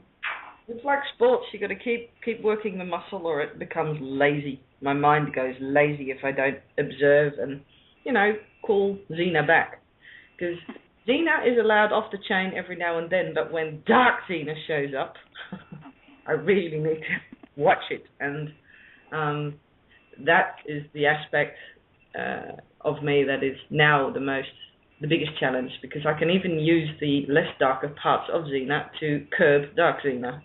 I know it's a bit strange because my Fluffy's called Xena, by the way. So yeah, I can hear part of that voice being useful, but just like nothing's all good or all bad, even that ego, there's a good part of it, because without it, my heart would stop beating, I'd stop breathing. The hardwired part of us, ego, has a function. The part that is software, programmed by mom and dad and the bishop and whatever authority screamed at you from the time you left the womb, they're programs you can do without most of the time. And most of those voices turn out to be just one big critique based in fear. Anything and everything is against me, so attack. It's basically the same story over and over and over and over again, and it can appear in different voices and in different situations and with a different layer of varnish, and you might not recognize it all the time. Once you get down to it, it's all the same. Attack before you're attacked. And so that part of ego is good to know. Know thyself is very true. Because when you know yourself, you realize that the person across from you is just trying to be the best version of themselves as well. They're trying to learn as well. Maybe not as conscious, but they are doing it. Otherwise, they wouldn't recognize you. And, the doth I protest too much.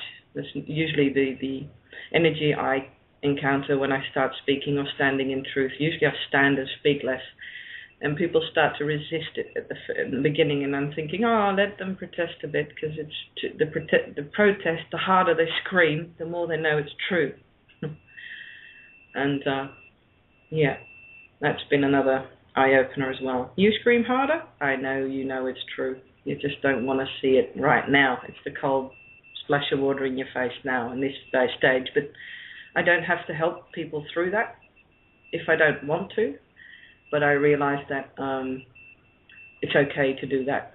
I don't really call it helping anymore. I'm just staying present in my truth, and that's help enough. You don't have to do anything. You don't have to comfort, or that works on its own. But the hardest thing is to stay in that neutral zone, which is not easy all the time. And what I just remembered is yesterday when Kate was reading Babylon Has Fallen, she asked for people to think up some questions. Well, I had one, and that was, where the hell do you get the power to stay your course? Where do you get it from? Where do you go inside or anywhere to stay strong? And I think everybody has a different answer to that. But I was wondering, how do you guys do that? How do you stay the course? I stay the course because I intend to. It's that simple. I stay the course because it's the truth for me to do. Not the right thing, the true thing for me to do. That's where my path goes. Yeah. And but say you've got a day where you think, well, fuck all this. How do you still keep going? That's more the days where you think, I'm too tired. Whatever. I'm too tired. if I'm too tired and it's a nice day out, I'll go outside and lay down. Right. If it's really sunny, I'll lay down under a tree. If not, I'll just find a nice patch of grass and lay down. And I take my shoes off and socks, right? And then I feel better and I have the energy to go forward. But if I continually deny it, then I end up having what we used to call a bad day. Even though I shouldn't say that. I would have a bad moment, and I have to realize, and I'm getting better at it, that I change that. Yeah, so I do. I create what I want. I'm doing it small things first, right? I don't want to just. I do intend to fly without an airplane, right? But we have to crawl first, like anything. I have to exercise this muscle in the brain and the heart and etc. So that's what I do. I love that question. I'm gonna mute out and listen to what the women have to say.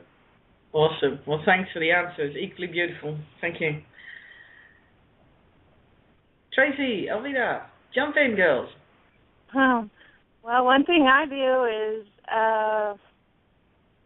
I remember seeing my granddaughters run in the house and hide when a police car drove by, and I try to keep that memory really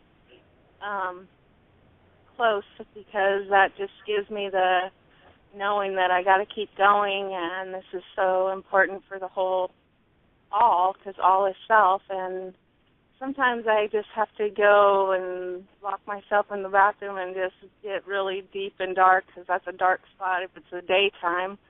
And now that I know how to breathe through my nose, that's been like really, really helping me to clear my Taurus field and to stay really grounded. And it's getting easier. It's always a challenge, but it is getting way easier. There's much more peacefulness, and I always look forward to coming to the table, as you guys know. Yeah. I love you all so much. That is grounded. I hear you. It's definitely a source of strength and of connection, because sometimes it can feel like you're the only bloody idiot on the planet who gives a shit. Ditto. It's not true, but it feels that way sometimes. Yeah. Yep, big time. Yeah. And well, this Alvida speaking now. I don't know what's going on, but I'm not in control, and it's like I can't go back because I know that that's all a dream and it's nothing real. So I'm so very comfortable in myself now, and Kate helped a lot with, a lot of stuff that she put out and things she say, just always hammer home for me, true essence. And so much. This is the one with the radio in the background. Thank you. Yeah. Yes. But, Carlos, interrupt us. Okay. Yeah, but I don't. It's just it's weird, but I'm just always in a happy medium now. I don't go back. I don't get. I can go back there, like to help someone, but I'm not there. Not all the way there. So I'm where I need to be. I'm clear. I don't, have any thoughts of going, anxiety or is everything okay? Everything is absolutely perfect. Everything is fine. I always know that I always had clues, but I didn't know what it was for. But now everything has been clarified and verified and confirmed for me. So I'm good. I'm good. Yeah, I can hear it in your voice. Yes, I'm the champion. Watch that thing Rocky running up a pair of stairs. Oh well. Yeah, once you get the gold medal, you can't give it back. That's true. I got the gold, and I ain't giving it back. It's mine. let's melt it into a nice pipe and put some weed or hash in it. Yeah. Anyway. Yeah. It's 420 anyway. Yeah. Oh, well. Yeah. And we'll sit around that fire you posted, Bhindi. I love that. That was like my vision, and then I saw it. I was like, there it is. Oh, nice. Cool. I just chucked that together in the last 3 seconds, and I thought, oh, spelling mistake. Oh, fuck it, just put it up. Yeah, nice. Emerald table, yeah, right, okay. Whatever. Yeah. It was a picture that I had a long time, and only just before I posted, I saw not only the people sitting around the fire, and the bloke didgeridoo, but there's like beings in a different formation. Different form, yeah. With a cage around it, outside the box kind of thing. So, yeah, it was very appropriate. But that usually pictures, and I paint, so I teach myself things by painting it, and then years later I look at it and think, oh, is that what I was trying to tell myself? Yeah. Yeah, that's awesome. How that happens. And if I'm not painting that kind of things, because a lot of my friends say, you've got a Frida Kahlo thing going, you're forever telling a story in a story. So, yeah, that's true, but I don't know what the story is until years later. And if I do, it's always in the now. But what I paint is very real to life, nebulas and star skies, and I've been doing this since I was about 7. I used to just confiscate it, make it black, and then turn it into star skies, but realistic. But I'd never looked at a book with pictures. I've never seen Hubble photos, but I was already painting like the pillars of creation and God's eye and all that. They've got names now, but they didn't then. And people didn't even know they existed because they only knew our planetary system. They didn't even know the galaxy yet. That's only been 10 years. But anyway, I kept doing it because I always said they're my base, they're my background noise, the noise I need. And now I understand why I call them that, because above is below. So I kept painting higher and higher and higher above, if you want to see it allegorically, because there is no out there or in here, it's all here. But from the human perspective, I'm looking up at the stars, but when I'm painting, I'm looking up way higher than what I can see from the earth.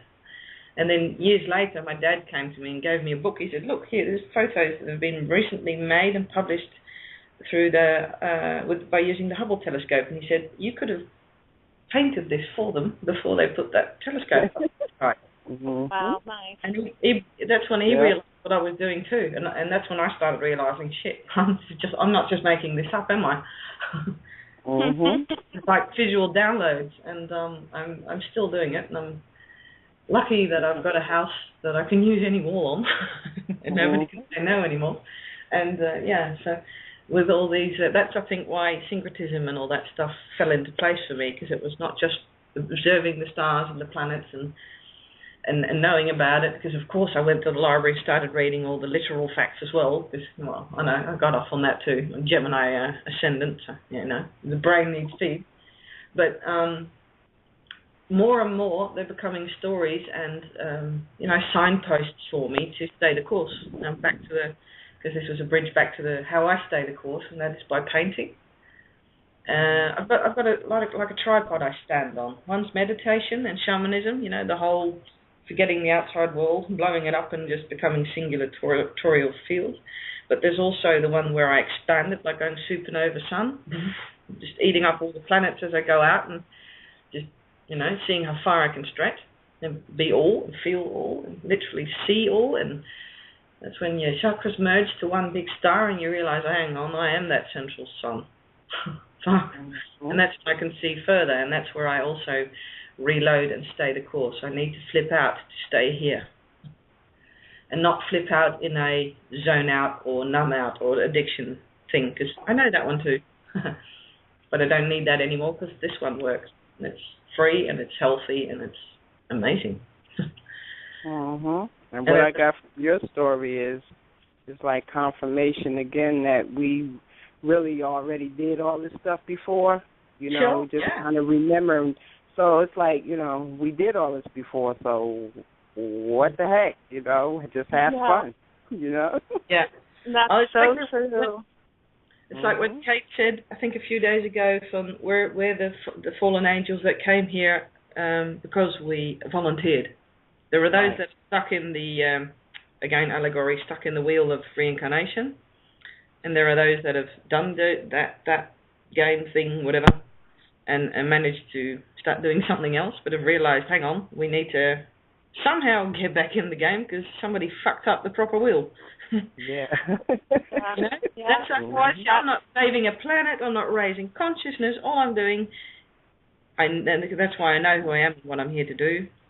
And as up to my 20s system busting, all I had to do was break down anything that was status quo, and all I have to do now is start building non-status quo. And whatever else it's called or named or turns out to be is not even interesting. I just need to make that paradigm or paradox again cancel itself. We don't, and you can call this Babylon, Cabal, mind game, whatever. But all I know for sure is what it was the fake synthetic layer over something natural that was already here and always has been here, and you should leave the fuck alone. Yep. Yeah, that resonates come perfect. to experience, but don't come here to change, don't come here to influence, just be here to be here. And then co-create something new, but don't come here to see if you can control it, because it's going to bite you in the bum. So when Kate said we're the voluntary fallen angels, I think I literally started weeping. So that was the first time I thought, yes, there's another one. Yeah. Because usually when you say something like this, you're arrogant little fool, I think, no, it's not arrogance. It is so basic in and knowing. It's the one truth that stands above all of them, is I know I'm here to do a job. Quote unquote the word job, because it sucks as well. But there's no you can put any layer of words, sigils, images on it. It's reconfiguring Earth and the illusion of the game we are playing here to its natural state instead of its cult-ural state, because the world culture is definitely dominated by cult. Cult, yeah. Cult. Fuck it. Yeah. On it, stamp it out, swear it out, piss on it, whatever, but anything cult, gone. Yeah, something else that Kate... And this is mostly why I'm a bit... why I sometimes do get fired up when people start slapping around the hidden, again, cult. I think, shit, this is just more of the same. You want me to change from this cult to that one? Do it yourself. Yeah. And so that's the part where I use the fire of Scorpio, or at least the bitchier aspect, if I'm correct. I sound like a fucking bitch when I do that. But usually two things happen. People walk away, or they start up a conversation and ask me, what do you mean? Clarify. And that are the questions that I will answer, but the idiot that either gives me a knee-jerk ego reaction, I'll just yawn and walk away, or I'll just think, well, the seeds are there, they'll germinate, whatever. But yeah. It's, yeah. Yeah, another thing that Kate said, that she said it, and it kind of lit a match, and then I was like, wow, when she said that we're like the second coming of Christ. And I was like, anytime I think about it, I'm like, holy shit, yeah, we are, And I would never, ever picture myself to even be anything close to that, or, but wow, that's huge for me. That's really huge. The second coming. I'm like, yes, I'm here, God damn it, I'm here. Yep. Wow. Yeah.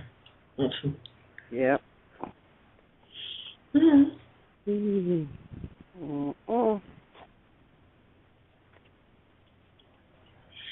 fresh out of shit to say.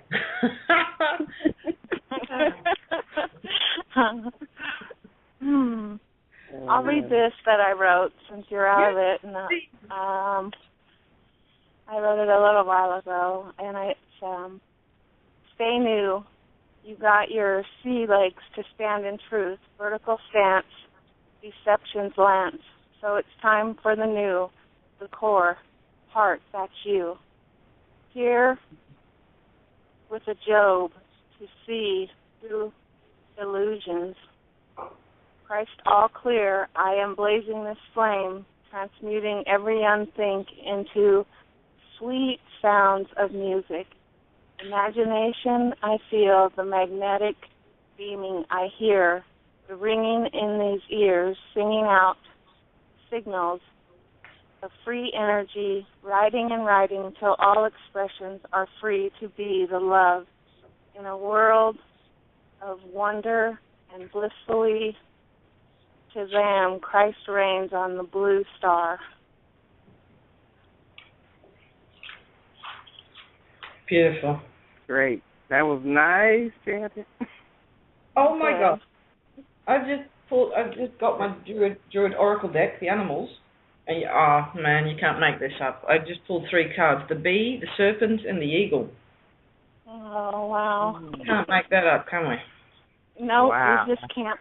Yep. And it's the queen bee on here, basking in the light. Bhindi, I don't know what that means. You'll have to. There's, you've got tarot cards and oracle decks and whatnot. I've got the Druid Oracle deck, the animals. It's a kind of a divination thing.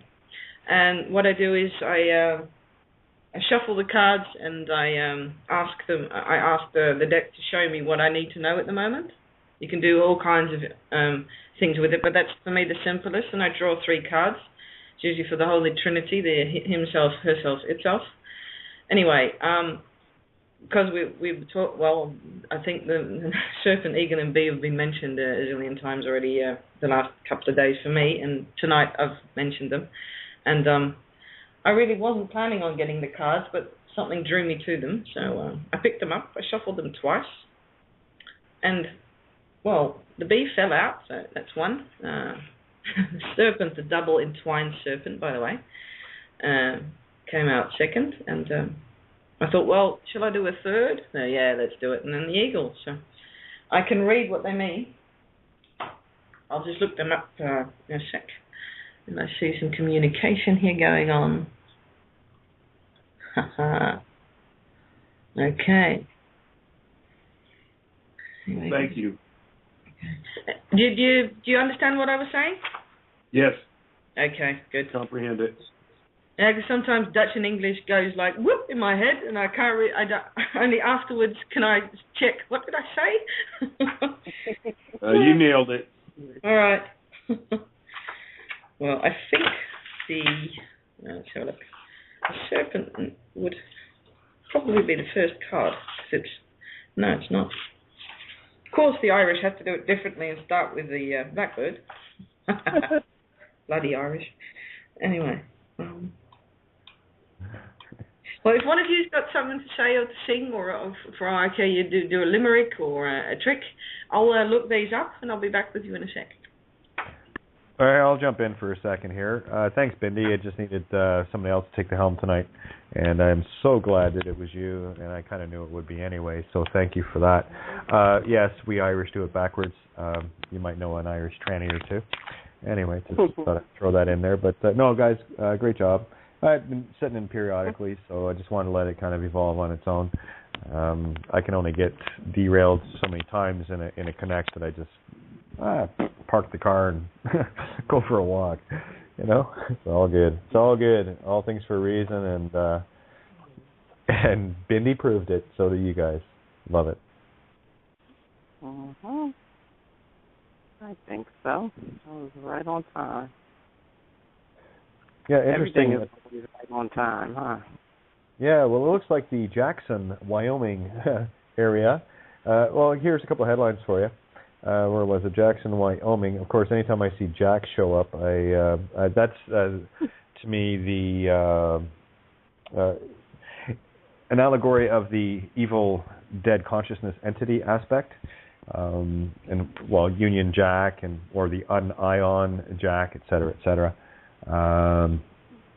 So anytime I see that come up, especially, I think it was Siobhan was talking about Samuel L. Jackson and what have you, and what that represents. So I'm right on the same page with him on that. But right next to Yellowstone National Park, where there's been hundreds of clusters of earthquakes and lifting of the crust where the caldera is.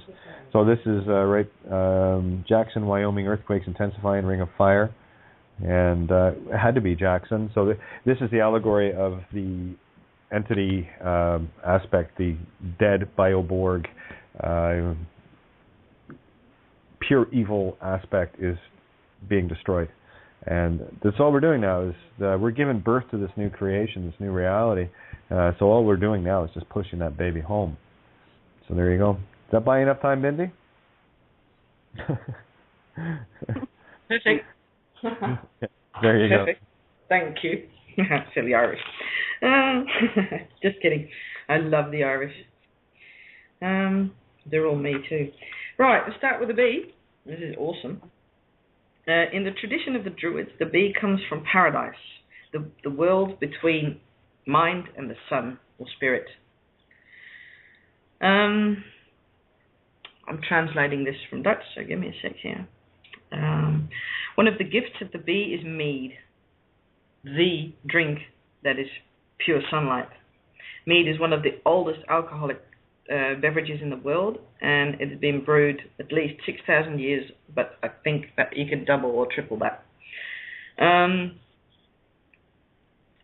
The manifestation of the sun, of course, is the inner god or goddess, whichever one or both, and the Celts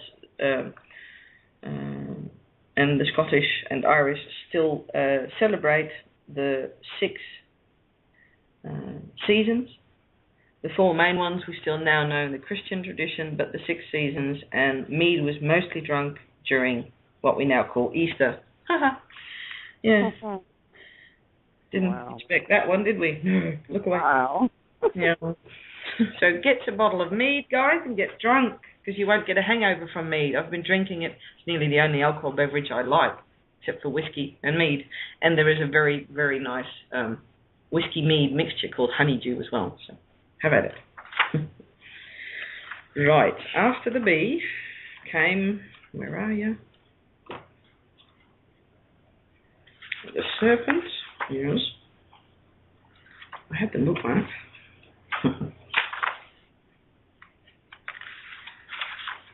Well, I did state Chaos and Mayhem is my favourite game, so here we go then. I had to say it, didn't I?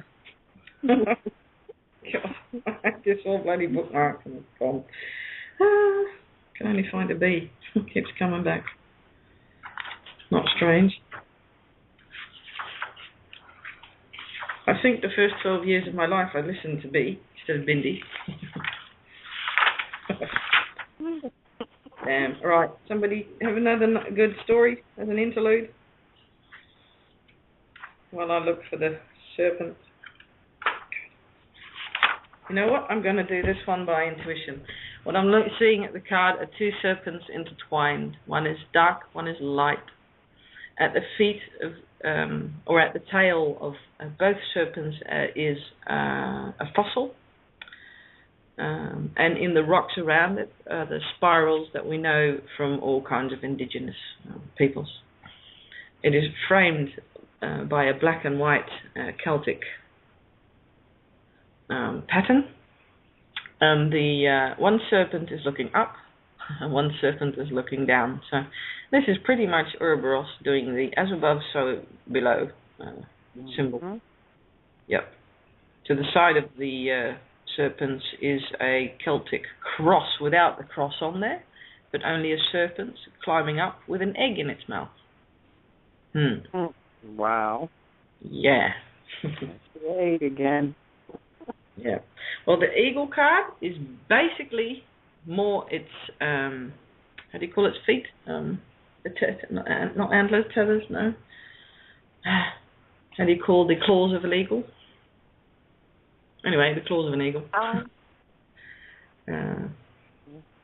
There's a special name for it, but I can't remember. Anyway, it's an eagle that is in full attack mode on its way down to a village. Whoa. In its beak, it has a dead mouse, and it came from flying over a mountain, and it's now in a valley where there's a little village. And it doesn't look like it's really headed towards the village. That could be just an optical illusion of this. I think it's being swept away by a gushing wind or something. Yeah. It's talons, that's it. That's the word for the claws, talons. They are huge compared to the rest of the eagle, so I think the focus is on the talons. Well, do with this what you wish. Symbolism, each has their own key to allegory and to code and to imagery, so I will not interpret them to death. You can do that yourself. Anybody who wants to know this oracle deck, it's from Cargom, Peter and Stephanie Cargom. It's the animal oracle of Druids. It's beautiful, very well illustrated, and very easy to use, at least when you've got your head screwed on right and you bookmark stuff correctly.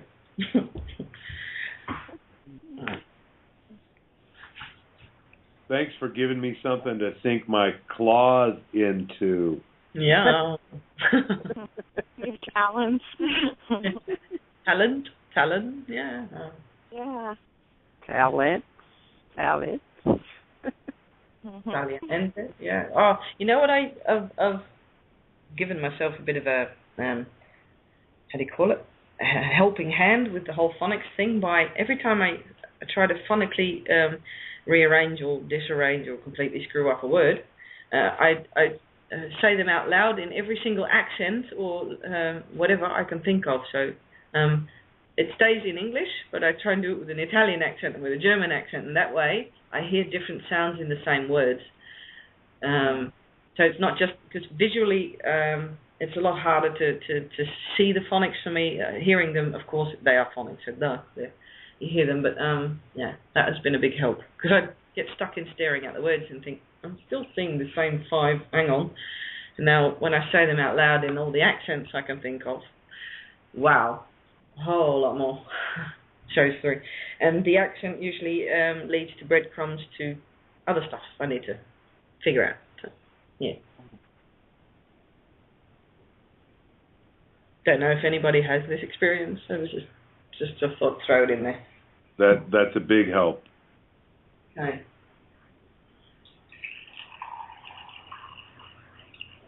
Do you know that one? Yeah, of course you know that one, Kate. I'm just wondering if could you... No, I think, yeah, probably obvious because you've used a lot of references to languages anyway, and other languages, yeah.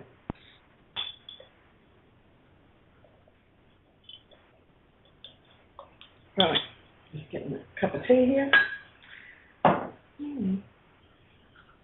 So what time is it? 5 minutes to 3. Are we going to do a rollover, guys, or are we going to keep it nice for Sunday? I'm really in a meditation with the whole evening. I either way, for me. Right, we'll just see what happens then. Play it by ear again, huh? Let's see. Shall I throw in a tune? Yes. No, I thought so. Because that was, before I do that, one other thing. Kate, play your other stuff more often and get behind your guitar a lot more, darling, because you need a balance point. You need your tripod somewhere to. This show's sucking you dry, doll. And we love you for it. We know it's your passion and your thing, but you need a battery. And your guitar and your singing and your music is your battery. It's built in. So piss off and shut up more often. No, I'm joking, but I think you catch my drift. Yeah. Right, music. No more talk. Any preferences? I can see Bayou Lullaby standing here because tonight there's a couple of names. I'm not sure it's all Kate's, but I'm guessing they are.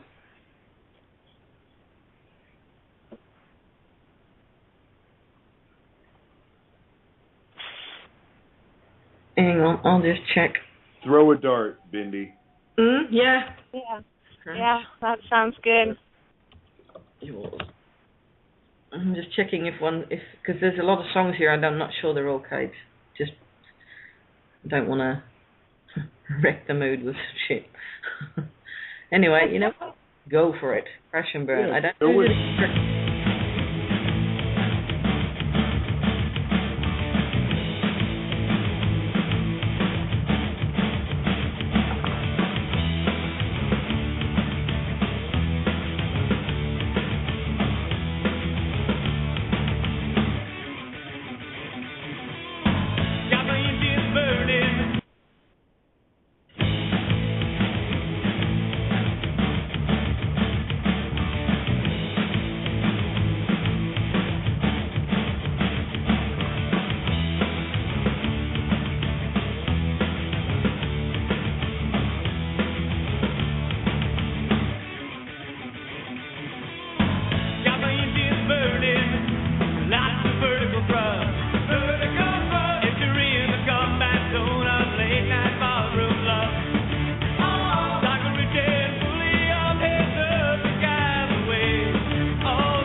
Right. Life is a box of chocolates. You never know what kind of tune you're going to get. That was awesome. I really did not know what was behind all those buttons. So good one, Kate. Yeah. Oh, nice. Hey, before we get into something else, a shout out for everybody at CMR, Paul Giovanni, everybody. I have my head's gone blank on names, but thank you. Anybody that has got cash or whatever to donate to keep this table and the whole CMR thing up in the air, you know what to do. Right. Think that covers it? If not, jump in. Yep. Thank you. Beautiful. Yeah. We wouldn't be here together if it weren't for these guys. So, yeah. No. Yeah. Thank you, Paul G. So much going on behind the scenes, more than we realise. Yeah. Right. It is 1 minute past the hour of 3 o'clock in the morning over here. Shit. Yeah. And all is quiet. Yeah, that's a peaceful time. Yeah. Yeah, I love that. Yeah. Even the rock music couldn't slice through the calm, could it? It was just funny. It was a brilliant song, but it was just, I thought, all right. And I guess, but it'll do. Yeah. kind of like that, doing something that you don't expect. And has anybody done anything stupid lately? Funny stupid? Like, oh my God, it worked, and that kind of... No? I mean, neither did I. It's been a bit boring lately. No, I've been up my tree, saw the wolf, mama wolf, and one of the cubs is still around in the area, or back anyway. So hopefully next weekend I'll be back there for a couple of days. Yeah, I need to get out of the city area a bit, because cities here in the Netherlands are nothing compared to cities in other, Paris, Rome, and Tokyo. And these are quaint little cities, so it's not as hard to stay grounded here. But still, nonetheless, the whole Wi-Fi thing, need to escape from that every now and then, just to, have a 100% input without something fucking up the receiving end. Yeah, it's always good to do to recalibrate that bit so I can hear it again when I'm in among all the noise of the city. Because it gets fainter and fainter after a while, and then when I reload and recalibrate in amongst the trees and communing with nature, kumbaya, it really helps to hear the voices and discern voices as well, because if you'd say this aloud anywhere else, I'd probably be in a straitjacket in 5 seconds. But there are so many voices. It's again using the muscle, keeping it active to discern them, to know their worth. And when I'm able to listen to them properly, I can then tune in from my heart and think, okay, well, this is crap, this is rubbish, this is here's something, here's a crumb. Because crumbs are a lot harder to see when there's a lot of them. And you end up seeing just a loaf of bread. And I don't like bread. Never have. That's a whole different story. The gluten again.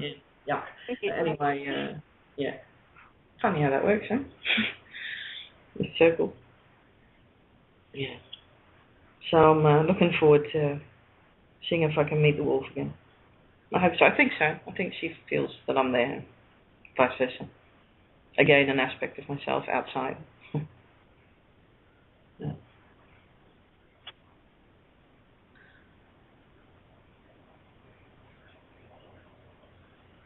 And have you people had any experience with teaching not in a savior way, but teaching people to, look up at the stars or look around or even look at all? Just to, or do you inspire people in a different way? Because I think there's a big difference between trying to save someone and being a responsible and responsive co-creator. Because there are 6 billion of me running around, so I may as well take note, so at least some of them. And yeah. No. Yeah, I have a lot of fun with the kids, that come around, and they get really excited, like showing them the sounds. And when we were playing charades, and they were asking me how to spell something, and I'd say, just sound it out. However it sounds to you, that's how you write it.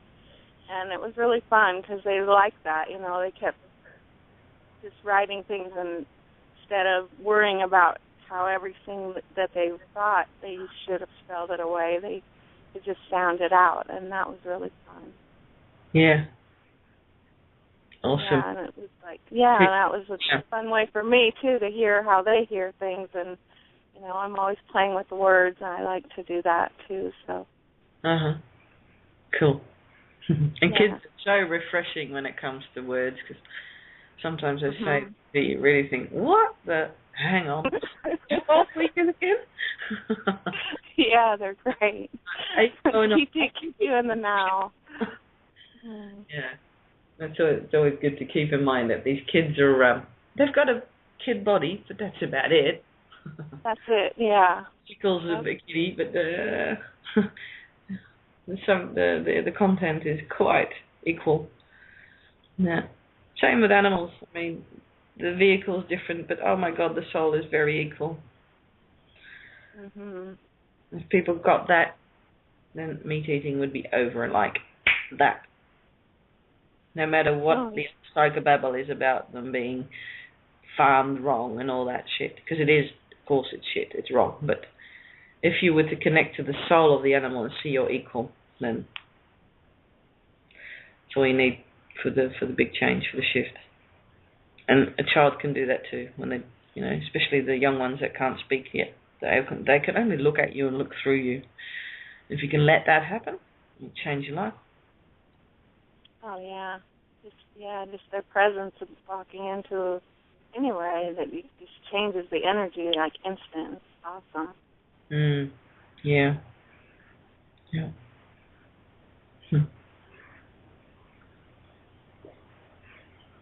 You know what, guys?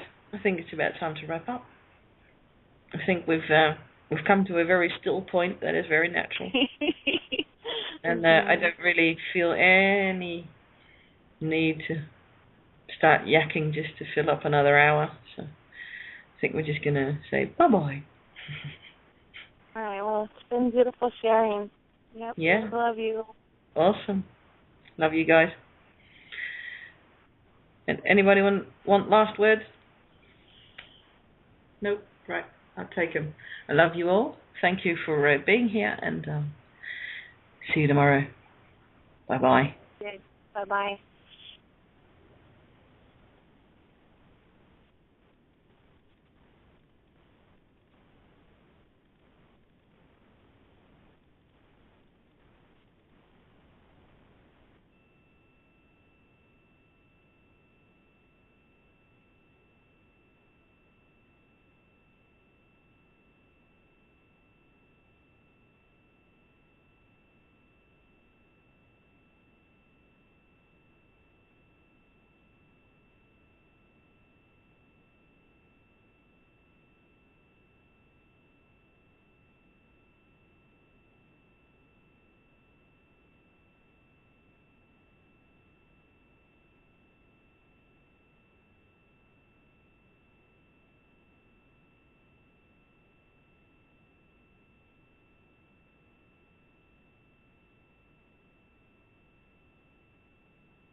Mics are open, Janet, guys. you go first. Janet! She might be muted. Janet, check your mute. We can't hear you. I think you're there now. Oh, yeah. Check my mute. There you go. Hi. Hi. Retake. Hello, Janet. One of the most beautiful entities I've ever felt. Oh, thank you, Tracy. Same to you. Mirror on everybody. Yes. Well, let's mirror on, right? Let's get this party fucking started. I'm tired of waiting around, sitting on my ass. 420 Easter. Sunday. So much to talk about. Yeah, all I've been doing all day is staying centered on this whole process of taking the whole beast down, and I'm going to be working on a little email to send out to these retarded dogs. You can call them cops, you can call them police, you can call them whatever the fuck you want, but I'm going to call them what they are. Parasites and premeditated murderers of spiritual intent, of which they are going to be held fully accountable every time they ask for someone's name henceforth, and every time they have ever asked. And sorry, the ignorance plea is not going to carry any longer. There is enough information out there for everybody. If you want to follow your masters blindly into oblivion, have at her, and take your families with you, because that's what you're doing. But I will tell every cop, everyone that is asking for a name with the intent to contract, i.e. commit legal homicide. Well, when you ask for get someone to be a legal name, you are with premeditated murder intent killing the soul of that individual to parasite it. That is a trespass of the highest order on free will choice, and it is no longer tolerable, and anything that is ever done henceforth, you're oblivion. That's it. There is no middle ground here, boys and girls. You're either in or you're out. May I say something? Of course I can. Hey, Kate, pretty girl. How's it going? Legs. Oh, it's going so good, it's going too good. It's going so good, I don't have words. But if you could crash your legs and be quiet for a second, everything you've always said is in silence, and you don't need to repeat anymore. Thank you for saying that. Like you say, it is done. Thank you for saying that. Thank you. Yeah, I've been wanting to hear that for a long time. A very long time, it's because true. I am so sick and tired of talking. I am so sick and tired of reminding everybody of the same thing every single night. And those they that can't have hear, but well, the ones that stood lips. Yep, the ones that stood heard, and that's all that was ever needed. And the silent lips speak. And I don't mean to like toss you off your chair or anything. All I was saying was on this Ishtar 420 Hitler. I saw a couple of things on Before It's News as well. I like going in there and decoding the headlines to reverse all the spells, and it was actually quite humorous. The specifics elude me, but I was just looking through the headlines, and here was one. Apparently Ebola is going across Europe, and there's no containment. Well, no shit. That's our virus. Get over it. That's the consciousness of the Christ in creation law virus going across. See, now we just took care of it in the spiritual. Well, it's also our shit, and I take ownership of my shit, so no harm, no foul. Done it. There. There you go. Ebola. My Absolutely. shit virus. And they're going to try to ruin me by my own fucking shit virus? Really? That's funny. Yeah, Ebola. Bhindi, you're in the call as well. Oh. We got you there, Bhindi? Well, when we lost, Randy dropped out of the call too. It's like, okay, we're just having a bit of fun tonight. Anyway, I wanted to urge, I've already talked to a few people today, but I want to urge everyone, I think last night with regards to the Babylon Has Fallen essay and the synopsis that was, that I covered on it, I did want to get into more of it, but really, I think everything that needed saying is said there, and it's so simple, and it's as simple as seeing the contract for what it is. The only thing holding you here spiritually is the agreement to the name, which is attached to the Narmer Palette curse from the first Pharaoh. Okay? Just get that and you're fine. It really is that tough, you know? Yeah. They say something about Ebola again. Oh, it was a headline on the bin. I like to go to the garbage to check the headlines to reverse them before it's news. And it was just about Ebola going across Europe, and it can't be contained. No, it can't. That's the consciousness virus. It's not a physical thing. I apologize. May I say something about Ebola? Tracy, T, may I say something about Ebola? I don't know why God needs to ask for permission. You're going to jump in anyway. Yes. I get told constantly, Tracy, you don't think your shit stinks. And to which I said to them, the smell of my shit never bothered me. Ebola. Does that make sense to you? Not really, but as long as you had fun, that's all I care about. That's all that matters. And Randy made it back to the board, by the way. Hi, Randy. Hello. Hello. Yeah, I'm not sure if Bhindi has got her mic open yet or not.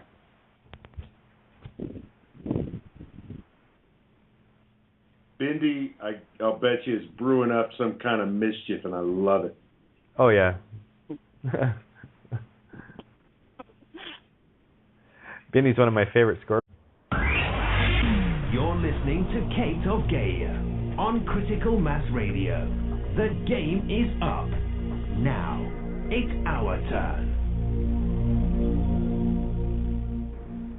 And good evening. Welcome to Outside the Box here on 420. If you got them, smoke them. Smoke them if you got them. You know the routine, 420. Hell, if you're going to celebrate Ishtar, you might as well do it right, you know. A little bit of fertility ritual that the ignorant and unknowing Christians of the world are actually flowing energy towards this dark demonic aspect. But we're here to talk about a little bit more than that tonight, that included. But welcome to Outside the Box here on criticalmassradio.co.uk. Yours truly, Kate of Gaia. And we're going to stir the pot a little bit tonight. Where did I want to begin? I was looking for one. Oh, it's BTR listener 029, by the way, for those that want to call in. Thank you, Bhindi. And on Skype, that's the quick shortcut in into the back door, if you will. I really would like to open this up tonight and get some people's comments. It's been a rather interesting day energetically. I don't know if I know some people around me that have been noticing it, but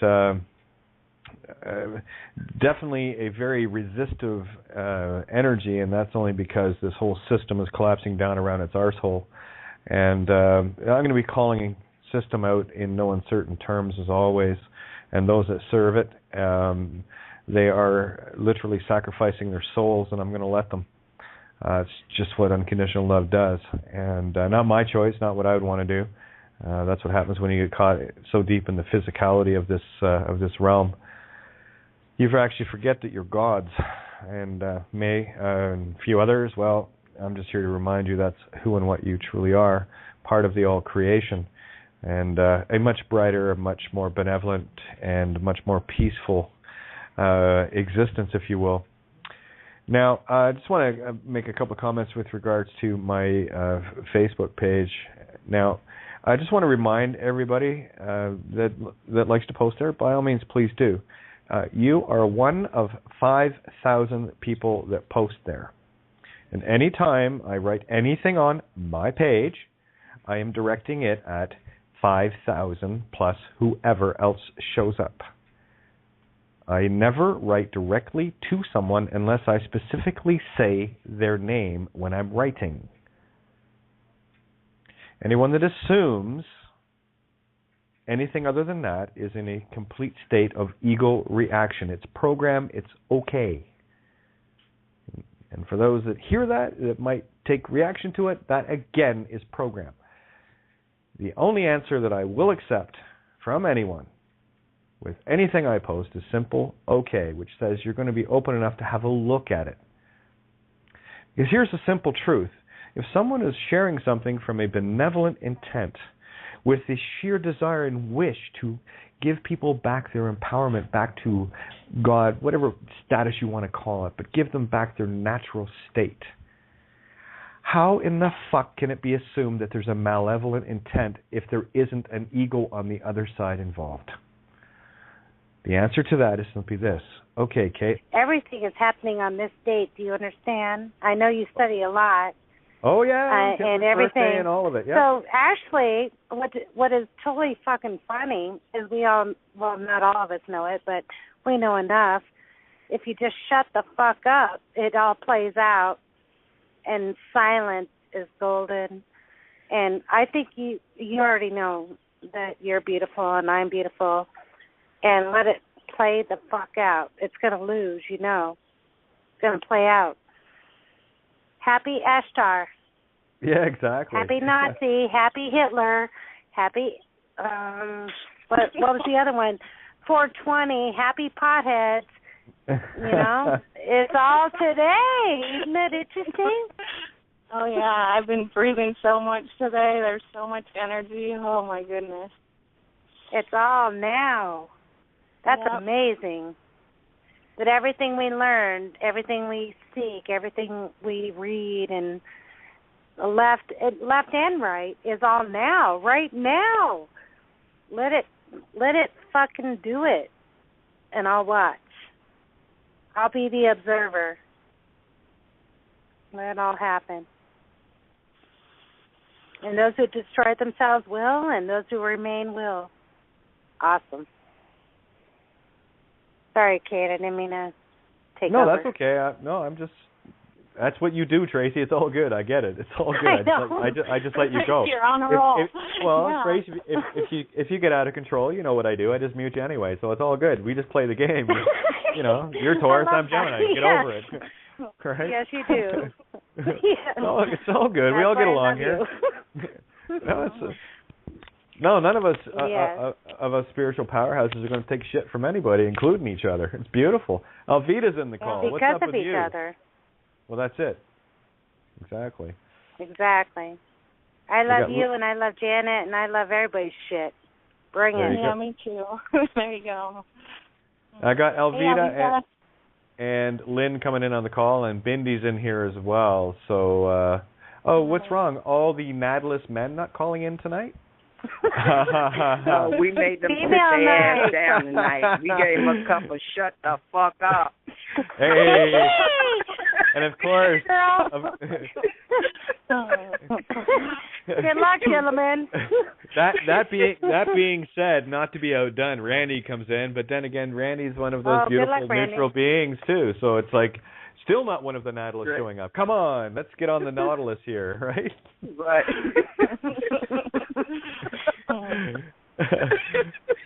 I love women. Hello, Randy.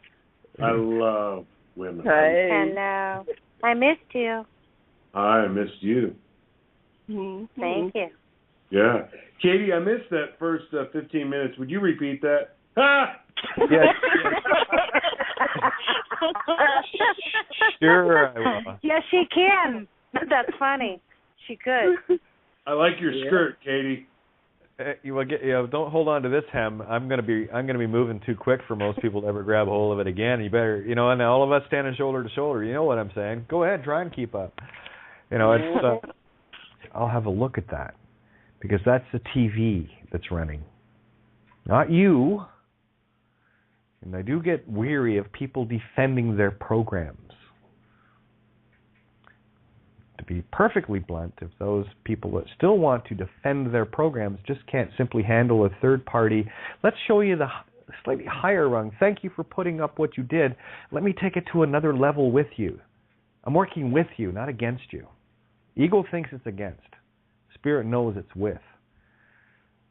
For those that still have that issue, well, gosh darn it, I'm sure I know because I've got lots of people waiting to get into my Facebook contacts. I'd be more than happy to delete all egos from my Facebook so that grown-up spirits can show up, where we can all learn to say, okay, together. Debate is left for the hook, for the Piscean fish that gets reeled in every time an emotion or a reaction emotionally comes into play. So can we please, maybe, just maybe, once and for all of us kind of get that concept? That it's about sharing equally. Everyone is equally important to me. So take your arrogant concept of thinking that I'm actually just talking to you and you alone and shove it up your ass. Okay? That's fluffy to fluffy there. Huh? There you go. Now, that being said, speaking of, Dee had contacted me regarding, let me just open this up. and I do want to cover this. And for anybody else that may jump in here, I'll tell you, where was it? You'd asked me what show I had talked about. Did I put... I kept the wrong one open. Anyway, it's okay. Dee had asked me about the Sagittarius and Uranus, and that goes back to the riddle of the Sphinx. And how long ago was that? Probably about a month ago or so, maybe a month and a half. I know Giuseppe is very, very good at titling things, and I do recall seeing that episode, and it was Riddle of the Sphinx. It's been posted a couple of times. So, Dee, I'm not quite sure. But again, it was about where creation comes out of. You know, you hear about the astrologers talking. Creation comes out from between Sagittarius and Scorpio, and of course, between Sagittarius and Scorpio is Uranus, okay, which is the as below to the as above. All right. I forget who did. It might have been William Blake did the painting, but it showed the two heads of man. I can still see the picture, but I don't know what they called it. But it basically had a screaming demon head, and the butt was another screaming face, a demon face. So it was a two-headed beast, right? Duality. So there you go. Where else did I want to go here? No one's got their hands up yet. No one want to jump in here tonight? I'm only going to run the 2 hours tonight, guys. So there we go. Thank you. Okay, we got Janet and we got Tracy. There we go.